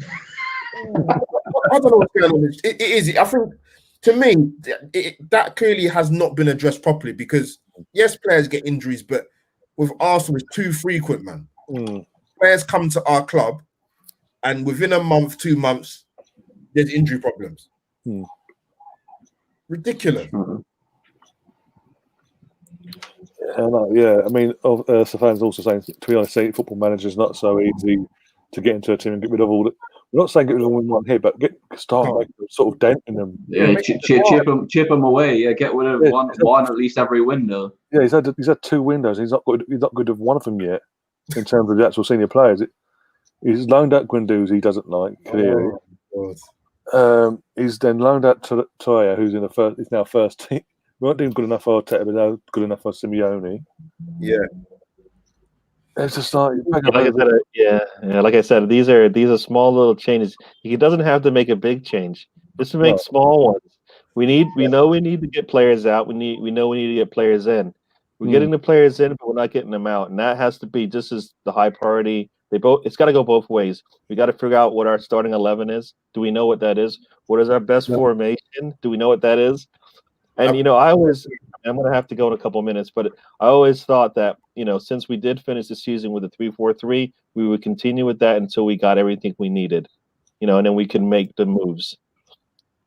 Based on what I'm seeing, look, we might have to go back to that this weekend, right? We're gonna. I haven't got a clue what the team's going to be. I know what the formation is going to be. I haven't got a clue what the team's going to be. We've got we know because of the party situation, Xhaka's going to start no matter what now. You know what the team's going to be. Arteta's got his favourites. You'll have Willian up there again, and you'll have Jack and Ceballos, and you'll have the same old Bellerin and right back again. And holding. I put my decisions in. It was Willian out, Xhaka out.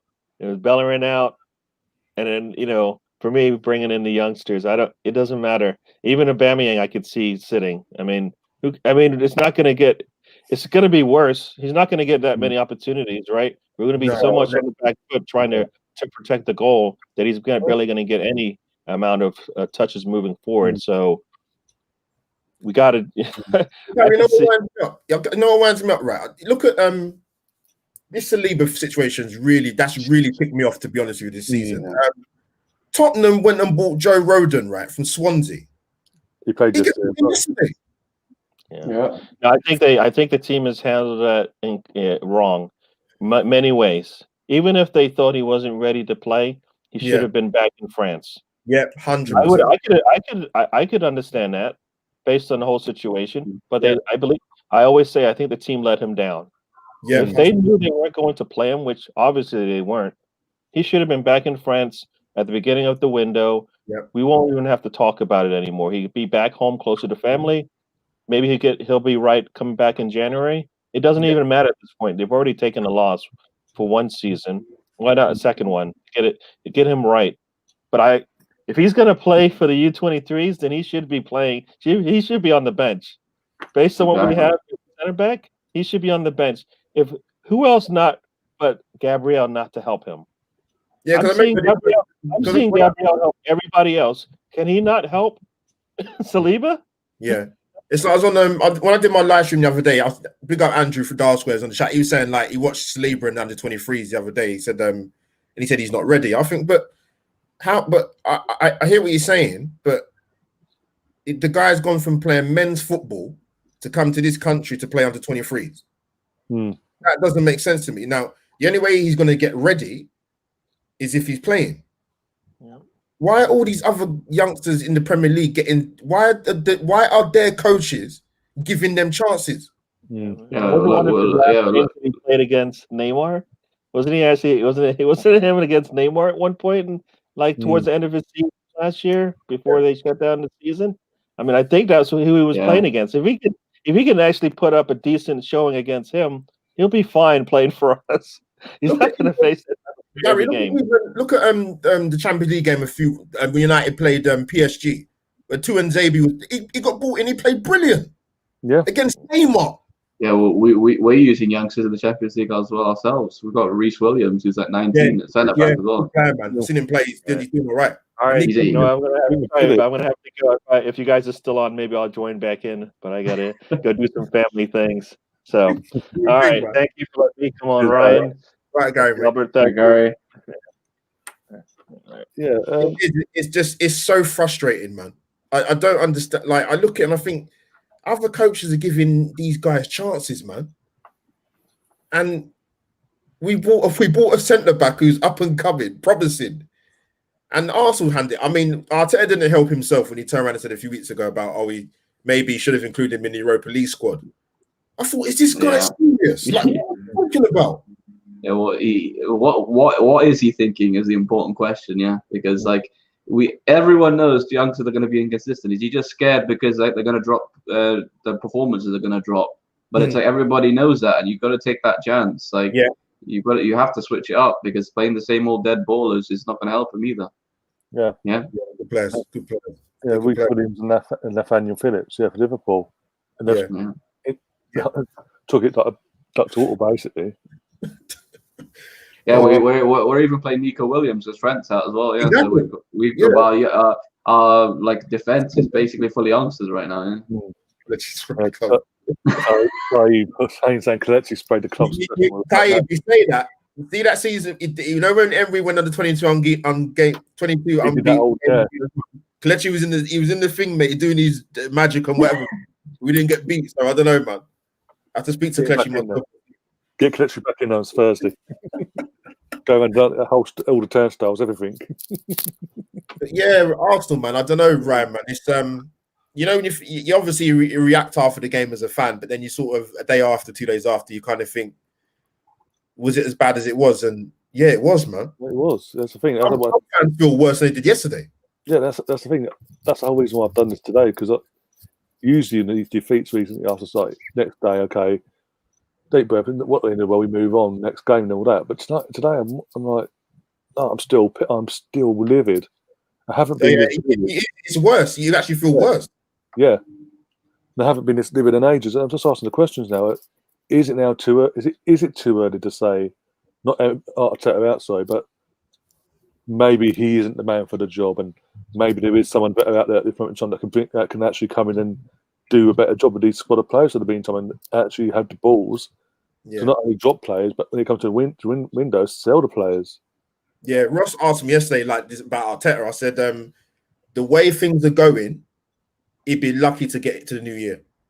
I don't think if we lose on if we lose full stop, but if we lose and get battered, and I mean battered 3-4 plus, Yeah, we get that happens on Sunday. Sorry, yeah.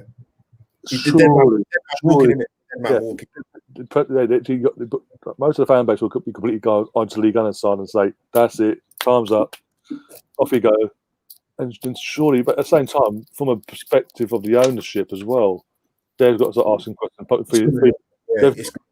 If they're not already putting feelers out there, they've got to be doing it from Sunday to see who wants to come and take over. It's at least to end the season or the short-term contract. Because this is absolutely. John, what do you think? What do you think the result's going to be next week between in the North London derby? Oh God.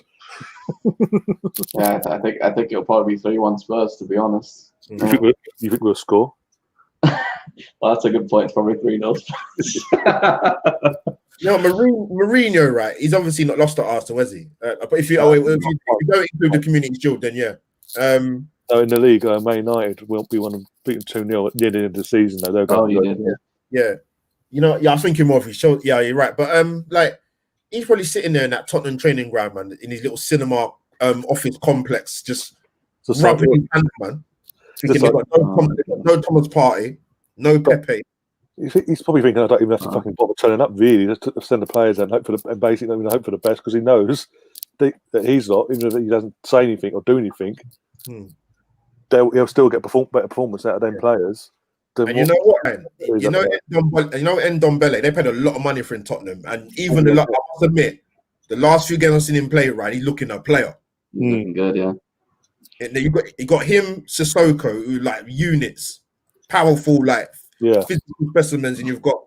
I'm not a fan of Højbjerg, but he's doing bits at Tottenham at the moment. Yes. They're gonna boss our midfield, mate.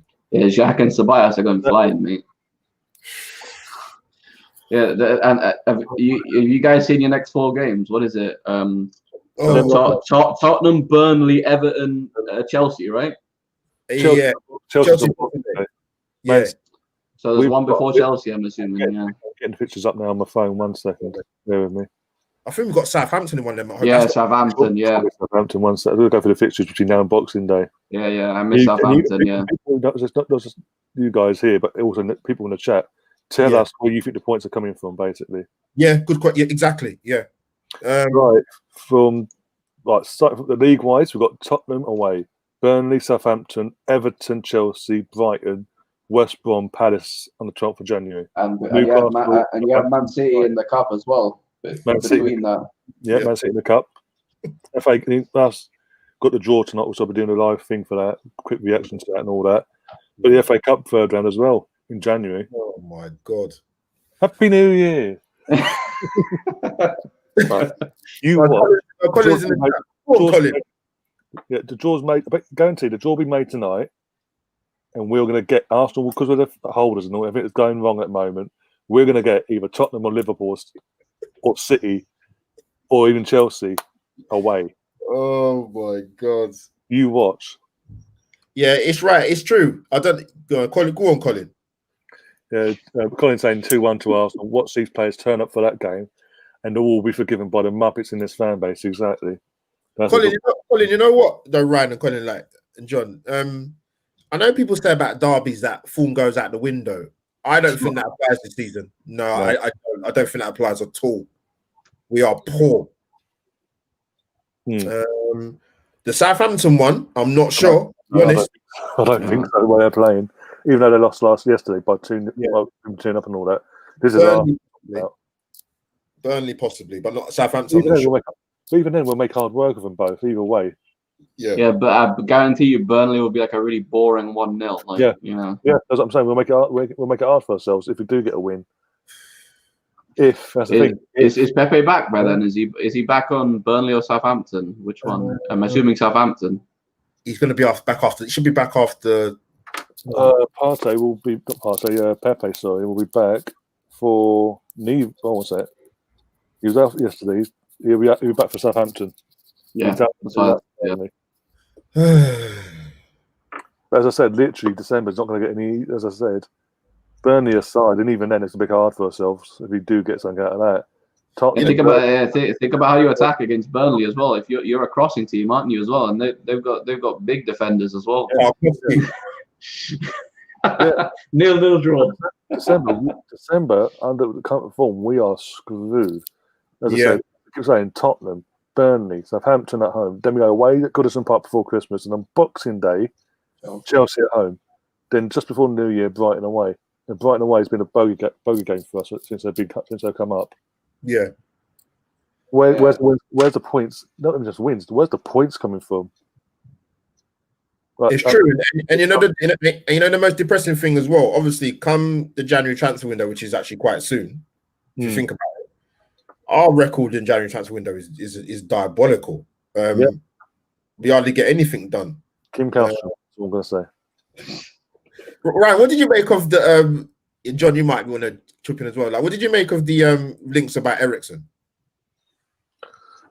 For me, I'll take him. He's better than what we got. Let's be honest. You know, he hasn't worked out into Milan, but again, as Colin says, and we mentioned this before, it was never a Conte type play in the first place. It's clear that Conte didn't want him in the first place. It was just owners trying to prove to the fans they do like the attacking players, this, that, and the other as well, and flexing them financial muscle. But coming back to England, that piss off to Tottenham fans as well. That'd be great as well. But again, it gives us something we haven't fucking got. Yeah. I know he's 29, he's on the wrong side of his 20s, going into 30 or whatever. But it's a couple of years to steady the ship, and we go out and we spend time moulding the likes of your Smith, Rose, and all that, and Willett to be that next generation to take over when he does retire or leave. I'm sorry, we can't play. I don't stand up to the. Yeah, he's at Tottenham. That doesn't really bother me because Sol Campbell's at Tottenham, for example. Yeah. So that's the guys at the wing, the Pat Jennings. Eriksen's got more creativity in his left toe than Granit Xhaka and Ceballos put together. So than any of the midfield. Yeah. Because I'll say to Arsenal fans, all right, if you don't want him, so you're saying that we've got a problem with creativity. Okay, yeah. Does Eriksen create? Yes. Would he get into our team? Yes. There's your answers. Yeah. Like, what's the issue? Listen, if you got him, I don't think it'll happen, but if we got Eriksen and Szoboszlai, oh my God. Yeah, exactly. Happy, mate. I would be happy. I would. That would be a great January window, do you think? You watch. We'll get there when they get injured. Oh, yeah. Year of peace. That wouldn't be too far a shout, I think. Yeah. That has to be looked at because if I was years as well. I'm sorry, that's been going. I've been saying this even under the Wenger times. The last 4 or 5 years under Wenger. Yeah.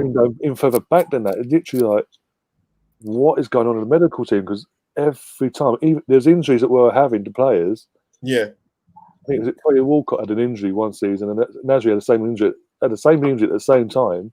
But Walcott was out for a year. Nasri was back in 6 weeks. It is. There has to be something wrong because I don't understand. Is it the training pitch? I don't know what kind of exercise or training they're doing because, like I said, it's a systemic problem at Arsenal. Partey's injury record was more or less unblemished. Until he comes to us, and ironically, it's crackers, man. I'm telling you. Eriksen, even the Coutinho. I never believed that at the time. I'll be honest, man. I didn't see that happening. I was going through the chat. Melina saying, "I don't think we'll beat Burnley, even when we can't even beat Wolves." And again, Wolves won last night, and going into the game, I was saying this is the perfect time to play them because they haven't hit the form they had for the last couple of years. Yeah. They lost until they come to us. They lost their best player, Munster, in the first 10 minutes, and we played. Ryan, you know what? You make a good. I'm glad you just said that because they've just lost their best player. The game's been halted for about 10, 15 minutes. They probably subconsciously they're probably thinking, they hope he's all right, Mm. and they still play us off the park. Mm. Yeah, the thing which was so annoying was people saying, "Oh, we didn't take our chances. We could have won the game." It's like, yeah, but Wolves didn't take their chances either. Exactly. Traore hit the side netting, and then they scuffed up a couple of other chances they had as well. And the funny thing is, John, I was speaking to Arsenal fans. I said it before the game, like on my I think it's on a preview.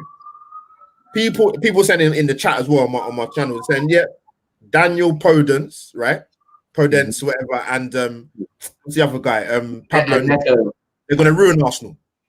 They're going to ruin it. And it happened. Yeah. Even Dublin Heap saying the perfect time to give Tierney the armband if Ibra can't handle it, tough. But exactly, again, I'll tell you, not going to do that. Yeah. The thing to do that. That's the thing, because he's risks upsetting his best friends and all that. And it does sort of feel, looking at it now, it does feel like he's got his little clique of friends that he'll never drop no matter what. I'm just like, it stems from the whole whether you're like, John, it'd be interesting to know what you think about the Ozil thing, man, because a lot of the Arsenal fans just won't let it go to the point that we actually physically cannot pick the guy for the squad, and they're still going on about it. What do you think? What do you think about it, John, as a Liverpool fan? Yeah, that situation is annoying, frustrating, annoying as well, because it's like Arteta saying it's for footballing reasons. Sorry, I don't believe you'll get there again. So, and then you either pay his contract off if you don't want him in the squad causing mayhem, or you pick him. There's no other option. I don't get what leaving at home does. Nobody. You got the guy around training with the team around. Like, what the hell? Yeah. Exactly. And it's right. Since that 25-man squad got picked, right? It has had an effect. I don't care what anyone tells me, because if you got clicks, if you're close with this person, I'm sure Ozil and Uber and Lacazette all get on. Of course, it's an issue. Yeah, it's an issue. Yeah, and it's playing out in front of us week in, week out. Yeah, I mean, worst case, obviously, as I went back to earlier, worst case scenario, we get thumped on fucking Sunday, and the board actually, Joss and Stan come together and say, you know what, enough's enough. Thanks, Arteta. I know we tried, but it ain't working out. Here's a severance pay. Off you go. Who do you want, and who do you think they'll bring in for a full-time basis? Ooh, I said yesterday that for a short-term fix, because someone mentioned the key word to stabilize the club, go and get Rafa Benitez. If you're thinking long-term, or you want someone young and dynamic, you look at Nagelsmann, you look at Ten Hag. Ten Hag, yeah, from Ajax. If Potter's available, go and get him. If he's available, go and get him. And again, it's another snobbery there. Some part of the fan base, because he's ex-Tottenham. And again, Sol Campbell. Again, Pat Jennings. Do we want to be on go about our history? Sometimes we put ex-Tottenham to our club. Listen, George Graham went to Tottenham. I still love the guy more than Wenger. Yeah. Exactly, yeah. George Graham's part of the reason why Wenger had the success in the early years, because he inherited the goalkeeper that, again, we bought from QPR under George Graham. Pretty much apart from Tony Adams, that entire back four, / Keown, five, if you include Keown, was brought in by Tony Adams, who came from the academy, from lower tier clubs. 100%. And he got on playing in a certain way that he bled for this fucking club. They would run through fucking brick walls for the club. Hence why we had the success of '98 more than anything, because he inherited a very good defence. And the defence he went on to build after that with Calatorre, Sol Campbell, initially had that success as Lauren and Cole. Yeah, his first proper defence he made had the success, but then after that it sort of fell apart. Yeah. Wanted to emulate the Barcelona model, B-Tech Barcelona. Yeah, but at the end of the day, George Graham is all. If you think about it, in our lifetime wise, the success we've had goes back to George Graham when he came in.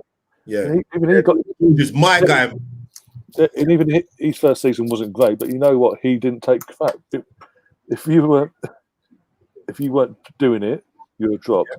If you said Yeah. something even slightly out of line that he thought was out of line, you were dropped from. I think in '89 DVD, Paul Merson said in training one day he was messing about, and George Graham told him to run. He didn't. He continued to jog back. For the next 3 months, he wasn't in the starting 11. I remember that story. I remember, yeah, George, man. I love George is my guy, man. I have to say, I made no secret about that. Exactly. I think I've said it. I've had Kevin Campbell on here before.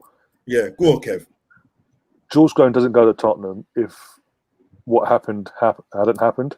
Yeah, The whole van envelope situation of him being thrown under the bus like that. Yeah. If the club had backed it, had his back, years later a few years down the line, that doesn't happen. Yeah, he goes somewhere else instead and doesn't cross that divide. He did that more so to stick it to the board at the time, stick it to our club, to the people that ran our club at the time, because of how they dealt with him. And let's be honest, Potts isn't the worst thing in the world either. He hasn't won anything yet. That's the thing. Yet. Yeah.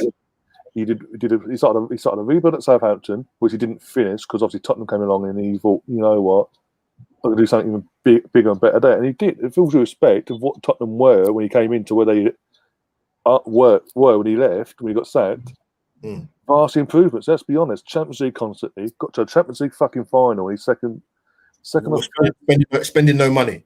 Yeah, spending no money, like second or third season in the competition with the club. So there was improvements, and all he wanted during all that time was to be backed, and he never got backed until it was too late. Yeah, I hate that Poch has got no trophies argument because come on, he took over Tottenham, the mentality babies FC. Yeah, 100%. Exactly. If it comes to it's shown this summer with with Stan, that he's willing to back his managers and actually dip his own money into the pot with the things like Arteta. He's proved it now. There's rumours he's going to do it again for Dominic from Salzburg. Yeah, Dominic lie. Well, I think that's how you say it. It was lying. So he's willing to put the 25 mil forward for that as well. He looks a really good player, man. So there's not that excuse that he wouldn't be backed. There's no that excuse that if Potts was to come in that he wouldn't be backed by the owner, because now the owner's actually shown he will put his own money into the pot to get the players that the manager wants. So he would be backed, and if he can do what he did at Tottenham without being fucking backed, imagine what he can do if obviously he comes. He is back. Fuck it, and that'll piss. And again, not only is he coming to, not only is he doing something he said he'd never do when he was at Tottenham and come to Arsenal, but then to achieve something and actually win silverware, meltdown that lot would have, and I'd love every second of it. But he's a good manager, and as I said, twice he's done a rebuild and twice it's worked out. So why wouldn't it work out at Arsenal if he's been backed? Yeah, exactly. And again, like when he came at Tottenham, there's players that similar to Arsenal weren't cutting it. No matter what, he gave them chances. They didn't work. He got rid. For the good of the club, and he was back in that sense. Oh dear. But hey, what do we know? Right now, because I'm doing a watch along on why for the derby. But when the game's done, I'm coming on your channel afterwards, man. Yeah, no worries, mate. If we lose, it's gonna be on fire. You're gonna get back like 10 million views, man. Oh no, literally. Well, as I said last night, this form has not helped me out at all, because I'm now literally spending the next few days running around trying to find people that are going to be okay enough to come on and do the watch along for fucking. Thursday won't be a problem. It's Sunday because it's the North London derby. It's like if we I'll definitely come on afterwards, because if we lose, whatever the result is, I'll come on. I'll definitely come on after. Yeah, I'm going to wrap things up anyway, obviously, because I'll be. Obviously, as I said, I'm doing a stream literally just before 7. So when the cup draw, go through all that, and I guarantee we're going to get one. As I said, one of the cups I mentioned. I guarantee it. 100%. Oh dear. John's also said, sadly, it wouldn't surprise me if we offered Ozil a new contract so he doesn't leave on a free. Won't surprise me. If that happened, I'm coming off YouTube, man. Yeah. And then John, he also goes on to say the Graham back five, which Wenger inherited. We mentioned that. that early success in 97-98 season was based on what he inherited in the back line. Yeah, 100%. Oh dear, but yeah, and obviously he did have that. He did then build his own defence afterwards once they dismembered. He had that initial success, but then once he went to do his third and fourth and fifth defences and goalkeepers, it just didn't work. Let's be honest. Some of his goal, it's awful. Awful. Yeah. Almunia, Manoni. Manoni, I forgot about him. Szczesny. And he could have been a decent team. Yeah, I don't know, man. Fabianski, Szczesny. It's all the reason why Szczesny more so didn't work out there, even because he got from number 3 to number 1 like that. Yeah. It's because it's too laid back and all best friends. It's all hug each other. Let's not have a go at each other for losing and dig someone out. Nice. Again, going back to the got DVDs of the Invincibles, and they all said they not only did they have each other's backs in certain situations, but in the dressing room, if someone weren't stepping up in the pitch, they're quite happy to have it out of them at half time or full time or whatever. It's too nicey. Let's all hug each other and hold hands. Well, you heard Bellerin. If he had his way, everyone that wants to win, he'd throw them out. So nobody would have a go at him. Look at the Sanchez situation. How can you say that? Even when we bought Tierney, right? Remember they're saying about tackles.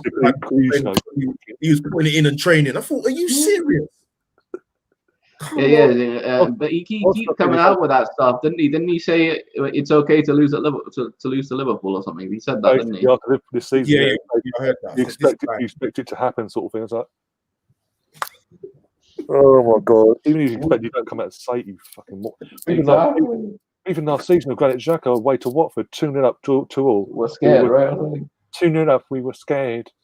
That mentality is that again. That going back to it, the mentality. Ryan, you know what the funny thing is? Sorry, for the first time yesterday, I completely lost faith in Arteta being able to do that mentality, being a new mentality, because what we're witnessing at the moment, and people have questioned Arsenal's mentality for a long time, but you know when it should have changed. When Troy Deeney came out and made them comments, then from that day it should have changed.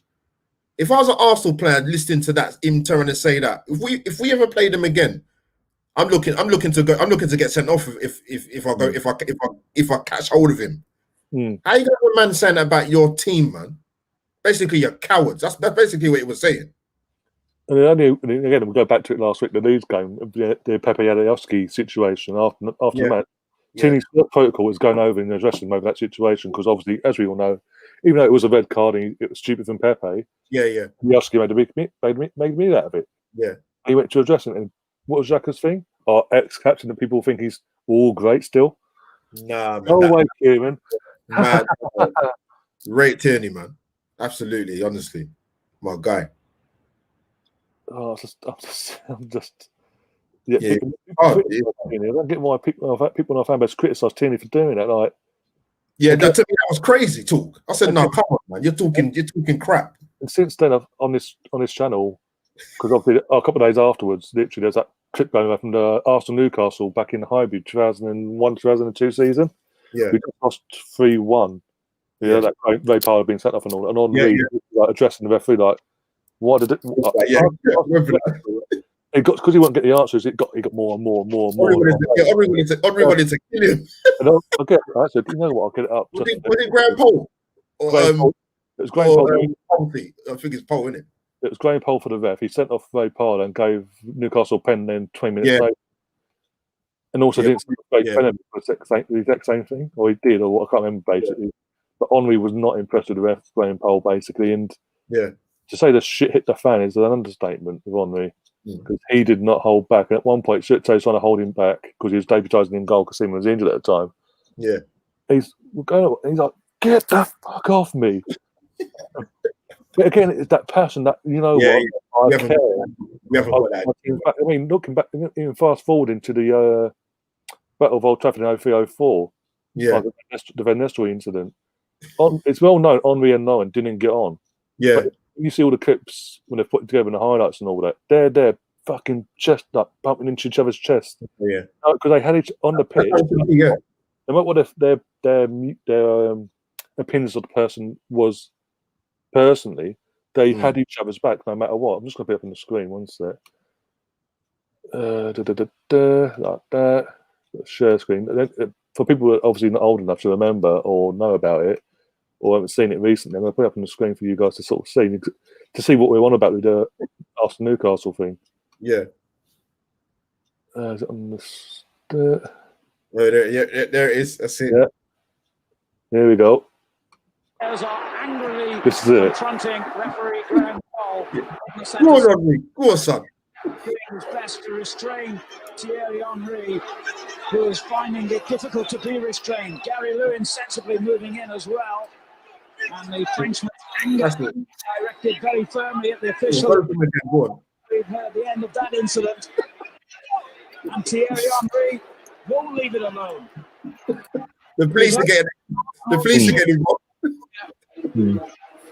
Go on, Thierry, son. Go on. Possessed at the moment. I haven't really seen scenes like this. Keown on watch, just walking around, seeing if anyone's going to get involved. I understand their disappointment, but the best thing you want to see, man. to do right now is just get off the field. Like he's shaking hands with a man that got your player sent off. It's crazy. Yeah. Change that sending off by Ray Parler. Never going to change that decision for the penalty.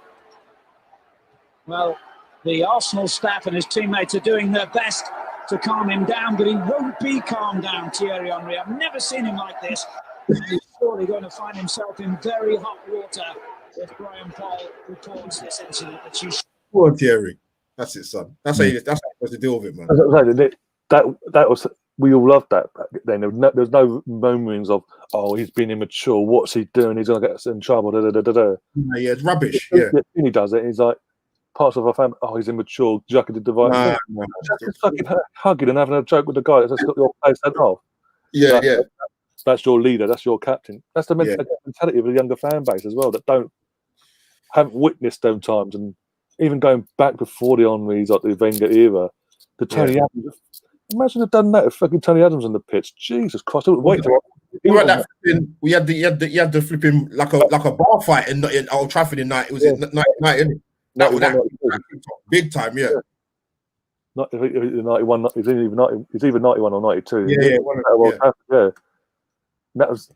They didn't. Again, that was during the match. They didn't wait till full time. It was like, no, right now we'll have it out right now. Yeah, was that during the game? That was battle royal, mate. Flipping no. But yeah, these group of players Arsenal had for the last few years, man. Ain't got it in them, man. And again, as I said, the first time yesterday, I've sort of lost. Not complete, but mostly faith in Arteta and believing that he can actually turn this mentality around and turn things around for the long-term thing. Yeah. And I'm starting to think of the likes of Potter could do a better job of the rebuild, or Benitez for the short term. Even Brendan Rodgers, if we're being brutally honest. Yeah, a lot of people give Brendan Rodgers stick, man, but he's not a bad coach, man. He did a good job with Swansea as well. And again, like at Leicester, he's been backed. So if he can. And that's Leicester. If he obviously comes in and inherits, with all due respect, a younger, better team, and he's back to get the players he wants in as well at the same time, and get rid of the players he doesn't want. Yeah. Well, hey, what? It's like, and Rodgers would actually play the St. Etienne defenders and not leave them out the score. For far. Yeah, and what was it? I think that concerns me about now the last few days is the mumblings that he's obviously, because he's been asked about Wilshere and all that. He said that would be a dream thing for Wilshere to come back. Yeah. Don't disrespect to Jack. Obviously, come through our academy, he's an Arsenal boy and all that. Yeah. He's injury prone, and I'm sorry, even at West Ham, it didn't work out at West Ham for a reason. Yeah. There's a reason David Moyes didn't even play, for fuck's sake. David Moyes. That's scraping the barrel, isn't it? It's like, I'll just take back, he's been at Arsenal before, we'll take him back, I think Mark Green's is saying in chat before we wrap things up, he's saying Fabregas right now would walk into this team. Yeah, he would. He would. You can't even argue it. Yeah, you can't because the midfield's that poor. Yeah. Yeah. And the guy's near the end of his career as well. He's got to be. I'm 31, so he's got to be up 32, 33 at least. Yeah, definitely. But yeah, it's just That's a wait and see. We've got 7. I think we've got at least another 7 days of Mikel Arteta at our club. I think, as I said, if we lose, he's a dead man walking. Yeah, he's dead man walking. I think. If we lose even 1-0, he's a dead man walking to the fan base. If we lose and absolutely thumbed up, we're all expecting. Then how can I say? If the ownership don't step up, then we know their mentality and how they think about things as well.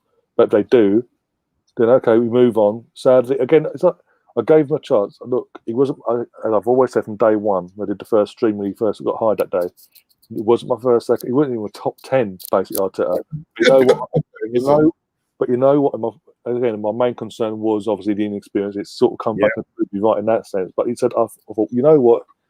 The club clearly knows something I don't. So let's give him a chance, see if he can prove me wrong. It started off okay. He's got to prove me wrong, and now it's just gone completely off. And I was like, oh. So yeah, I'm literally just teetering towards the end. I don't want to become that sort of mentality of a club. But every time it goes bad, I've got to sack the person. But because I don't want. It will basically be the end of Chelsea without the success. Let's be honest. Yeah, true. That's a good reference, mate. It's true. No success, man. I think the Rafa appointment would be good. Like you said, he would win the Europa League and get you into like 6th or something. Yeah, exactly. But also look at what he did at Newcastle. My reference is in recent times as well. He did Newcastle. Yeah, he came in at a bad period. They got rid of. He stuck with them. Came up with that same squad for 2 seasons straight. With that basic squad, never got any back in. Kept them in the Premier League. They'd have a bit of an iffy start, but in the end, they're playing good football as well. They trying to attack. So imagine what he can do, not just being backed, like evidently he would be backed here, but with this team.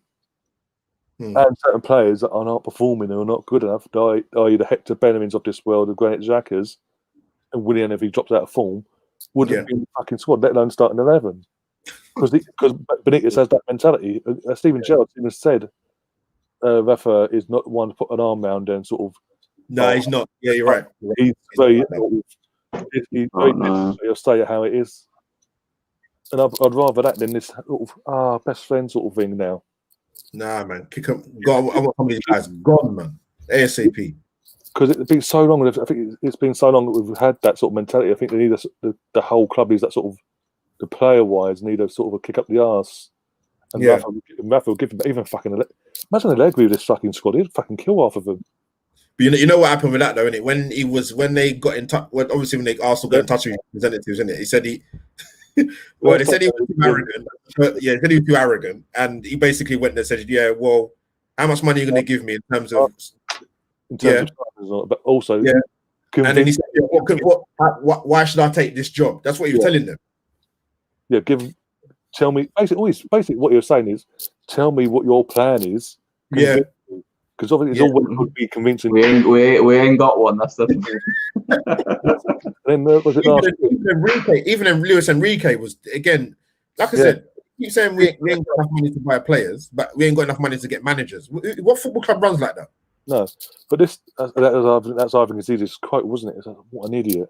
Yeah, but even this time last year, obviously a year ago yesterday, and we were sacked, and Allegri had already come out and said, "Yeah, I want the job." It was coming out. Yeah. Like, I want the job, but I don't want to take it now. I'd rather have it and come back to me in the summer. Wait till the summer. I'll come in the summer, and boom, sort of off we go. But it's like because they fucking done themselves over with the Lumber situation and threw Freddie under the bus there. Yeah, they couldn't do that. So then they've got a panic to go, who's available now? Yeah. Our ex-player captain, Mikel Arteta, number 2, who's cheap. Why not? You couldn't make it up, man. Seriously, man. Send Bella into plant trees on another continent. That should be the first thing we do. It's mad, mate. Mad. But no, I'll definitely come on next week after the game, man. Yeah. I'm going to be able to say about things. Brownie's not happy with what we're saying, by the way, by the looks of it. Sorry, but the only inexperience around Arsenal now is the fans being inexperienced in watching football, as the reality is in football all goes down in cycles. No, that's a good point. Yeah, it does go in cycles. But not every fan I was arguing with Brownie earlier, right, in the chat because he keep going on about like, oh, you know, there's plenty of inexperienced managers that do well and number twos, and the only person he could mention was Kenny Dalglish, and I'm like, yeah, but anomalies happen. Not every Dick and Harry is going to be a good manager. No. If they're inexperienced. No. Yeah, exactly. And this another thing I sort of asked at the time was, just before the appointment was made, the last 24 hours beforehand, I was like, why have Arsenal got to be the guinea pig for Mikel Arteta to get his experience and show his work? Exactly. Yeah, good point, mate. We're Arsenal Football Club. We're meant to be a big club with big ambition here, and meant to be. And our owner keeps on saying that I want us to win league titles and this, that, and Champions Leagues. We're not going to do it with an inexperienced manager. It's sort of come back and proved us right. Yeah, it's a big risk, mate. It's a massive risk. At least I know. I gave Arteta the chance to try and prove me wrong. But it's got to a point now I can't hold on any longer to that sort of. You got to think, how much does Arteta really love Arsenal? Because if you think about a similar situation, Gerrard refused to take the Liverpool job. He said until he's more proven, he wouldn't take it. But Arteta just snatched at it. Like, well, he snatched at it straight away. But there's rumors that he was offered it before, right? But yeah, he was. And at the last minute, someone recommended Emery. That was it. But he should have gone lower down, like you said. He should have gone to like Everton or like another lower end team in the Prem, or start lower down the table. Like this is way too big a jump for him. It's way too big. John, you know what it is? I said this before. I'm sure. I don't know if Arsenal fans disagree, but as long as we have this ownership, as we have had for so many years, I don't want any ex-Arsenal player who's a legend to be associated with it whatsoever. Even when Edu came in, right? People saying that, you know, your legacy. I don't know how good Edu is in terms of boardroom level when he was at Brazil or whatever, but I don't want anyone at this club, mate. They talk about Dennis. Bring Dennis in when Kroenke's gone, or Vieira, whoever it is, but I don't want anyone associated with this club under this ownership. Yeah, but bring someone proven in.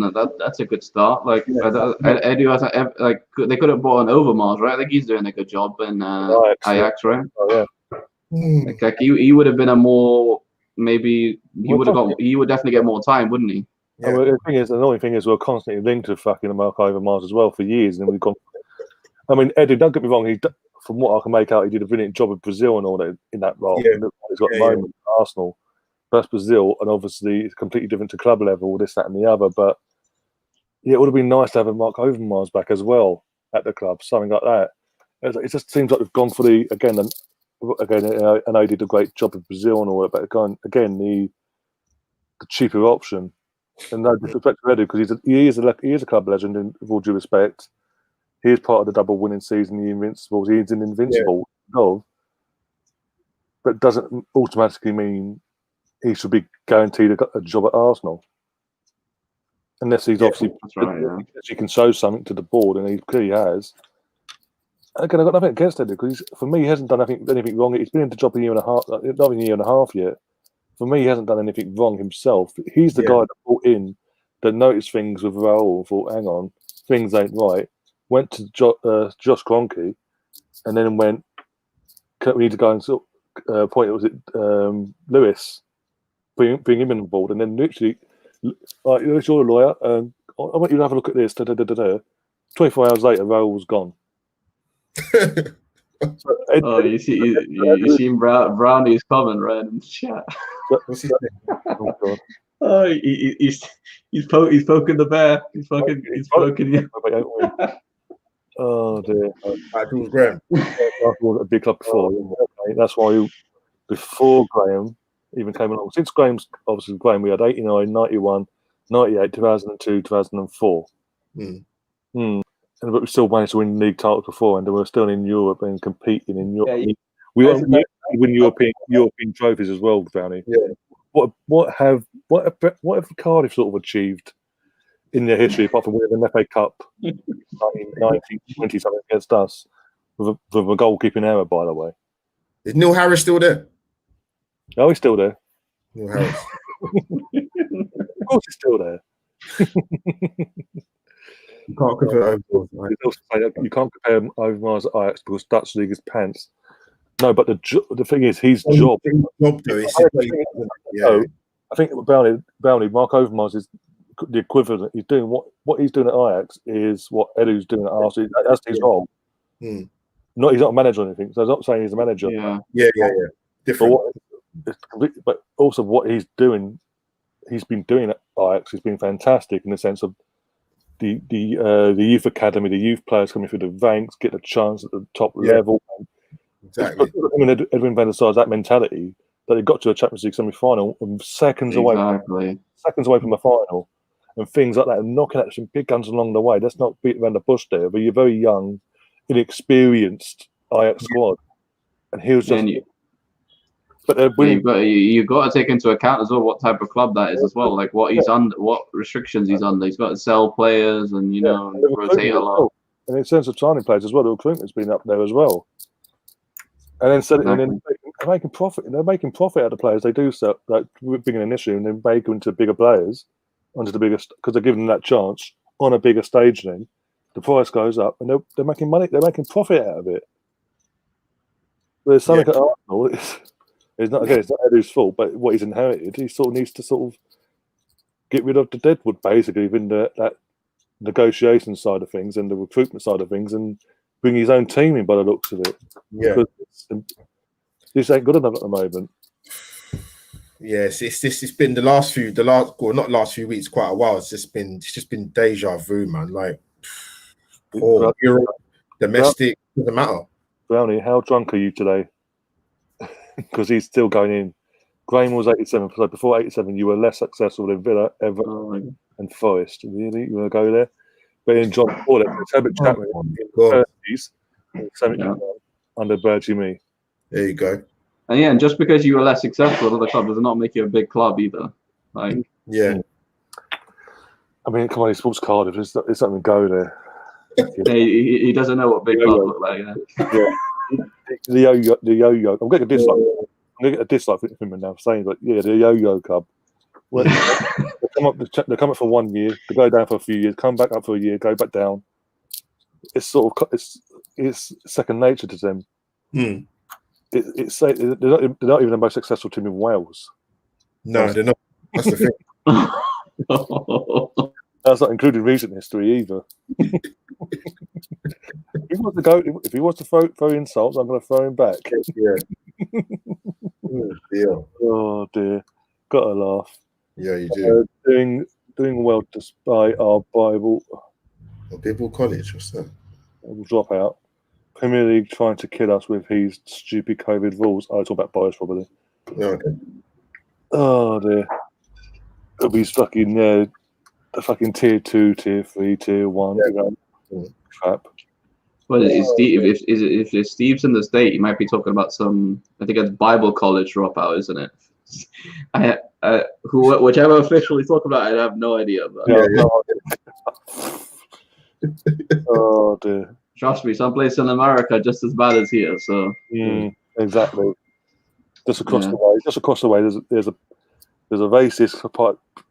There's a version handing over power to a paedophile, so let's not even go there. Yeah, apples and oranges. Yeah. Yeah. Yeah, I wonder if Brownie wants back home. Cardiff need Ollie, but take him. I think Brownie said he's the worst manager they've ever had, so I don't think they'd ever take him back. Yeah, we did. Yeah, we did. Two in our entire history, we've got 3 European Cups to our name. Trophies.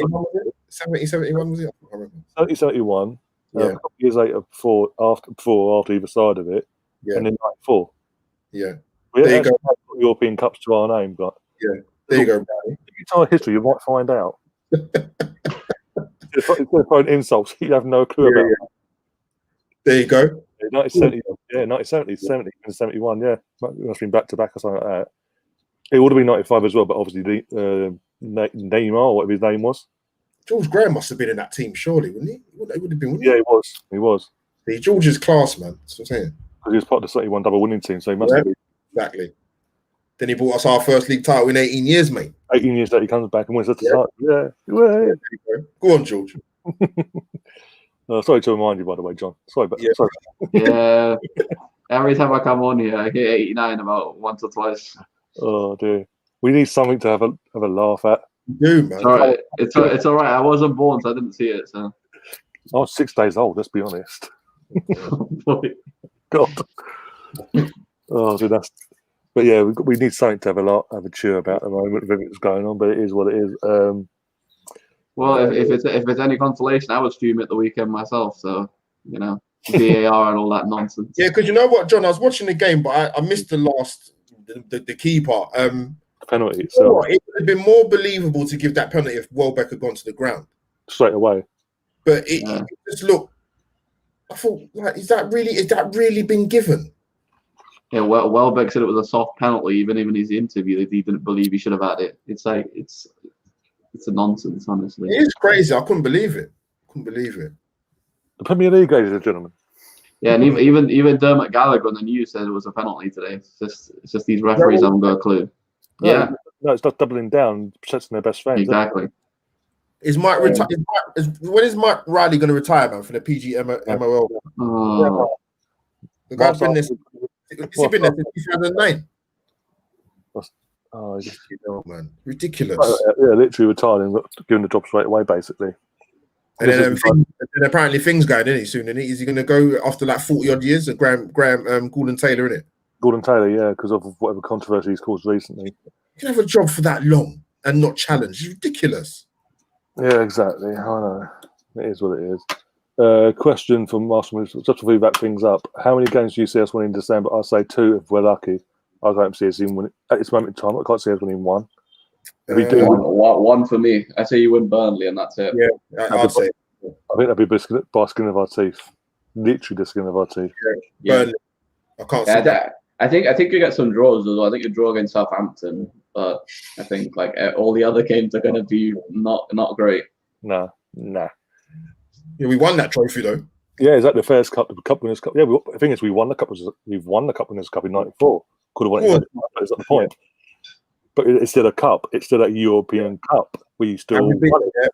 And we beat a top side mate, Bradley mate, Palmer in 94, top side mate. One sec, right there. Rowling, Asprilia, Zola. Got my membership pack. Well, hey, off we go. I'm going to tell the score as well. Fucking thing here, because I've got the membership packs come out. I got mine yesterday, a couple of days ago. If he wants to really go there, right? 1970, literally over 2 legs, played under it. Lost the first leg 3-1, won the second leg 3-0 at Highbury. Overall 4-3. Goal scorers for us was first leg Kennedy, then second leg was Kelly, Radford, and Samuels. And then 94, Mr. Alan Smith with his goal, his volley. It would have been 95 as well, but obviously, as we said, Seaman got knocked. We'll go through history. We'll go dig probably do your research to become digging as saying we want to be a club and all that, because we've always been a big club. It's just some clubs take a bit longer to get there. Absolutely. I mean, Cardiff saying got there now. How many years old? Wants to go again? He wants to throw in insults. I'm going to throw him back. Yeah, they gave us our Rams in it, so he done something good. Yeah. Get back in your business. Yeah, I can just imagine Sam in the background, like fuming, and Brownie just sets him off. Go on, Sam. You tell him, mate. That's it, mate. You know. Oh dear, we beat Real Madrid in the quarterfinals of the cup in the 70s. Yeah, quarters, but we got to the final and won it against Arteta, who, by the way, were a big club back then. So technically, if you think about it, we were back in the 70s. So let's not even go there. Anyway. Oh, gonna go. Exactly, proves my point. Newport County are a bigger club than you. You've even said it yourself. End of. Oh god. Oh dear, give me strength. But yeah, we're gonna wrap things up because these are getting out of hand now. Brownie's got a bit too on the looks of it. Anyway, John, thanks for coming on. Where can people find you before this gets out of hand? Yes, you can find me at Revenite Space FC on YouTube. I've been a bit inactive lately, but I hope to get back to it soon. I usually do gaming and usually just do gaming on there, and then I hop on other people's channels for watch-alongs or whatever. But yeah, you can find me at Revenite, T-Revenite, sorry, on Twitter as well. Thanks. And Albert, what about yourself?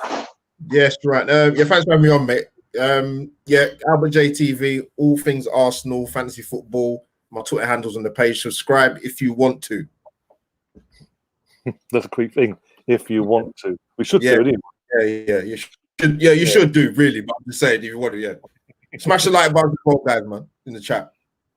Yeah, exactly. And obviously, if you're new to the channel, guys, do subscribe. We're on. I can't remember. Oh, yeah, look at update quickly. And numbers. Let's have a look. Let's have a look. It's update. It's loading. So one sec. Well, if I've been a pain in the arse today, I tell you that. Why that's sorting itself out. Yeah, if you obviously do subscribe to the channel, do smash the like button. We'll be back literally 5 to 7 before BBC go live with their FA Cup draw. Get a bit of reaction to that. If anyone wants to join me, feel free to join me. Yeah, 1,345 subs are on now. That's good, mate. That's it, mate. Keep grinding away, bloody hell. Get you up to 10,000 by the end of Christmas, mate. The meltdown in the families. Oh dear. You don't rule it out, man. Don't rule it out. Oh dear. Rather be looking at his phone thinking, what the 10,000 subscribers? Right, get money out of this, monetizing now. Oh god. Oh, dear, don't feel that. Yeah, again, if you like what we've done tonight, do like it. But as I said, I'll be back at 7, and then tomorrow we're doing a non-football podcast with myself. I'm trying to think now. Me, Melvin, Andrew, and Russ, and Sam. I need to find out because he's time constrained or not. 42 Hours special, have a bit of a laugh, non-football related, take us away from this crap. And then Wednesday, we'll do a watch on for the United versus PSG just for the sake of it, because it's Champions League, why not? And then Thursday, doing the watch along for our first game with fans in 9 months. Woohoo! They've all got to sit there and shut up, basically. They can't actually sing, they can't actually chant, but you know what? For them Arsenal fans that are going, all I've got to say is good luck. Yeah. We'll feel your pain, but we'll be in the nice, warm comfort of our homes. Exactly. Oh dear. So, it's only for a couple of weeks until the government puts us in tier 3. But anyway, Christmas, Happy New Year, and all that. But yeah, and then Friday or Saturday, we're doing the quiz. I need to reach out to Mike and see if he's available this week to do the second episode of the quiz. And then Sunday, obviously doing the watch along for that. Derby, yeah, I'm looking forward to it so much. I've literally got to spend the next 5 days convincing people to come on. Thanks to Arsenal. You'll get people that'll come on, but whatever happens after the game is another issue. Yeah, that's a whole different fucking story. That is. That's when the views will go up. But it is what it is. Yeah. And until next time, guys, or in a few hours' time, as always, up the Arsenal, basically. Or in John's case, you never walk alone, apparently. Yeah. Yeah. That's it, mate.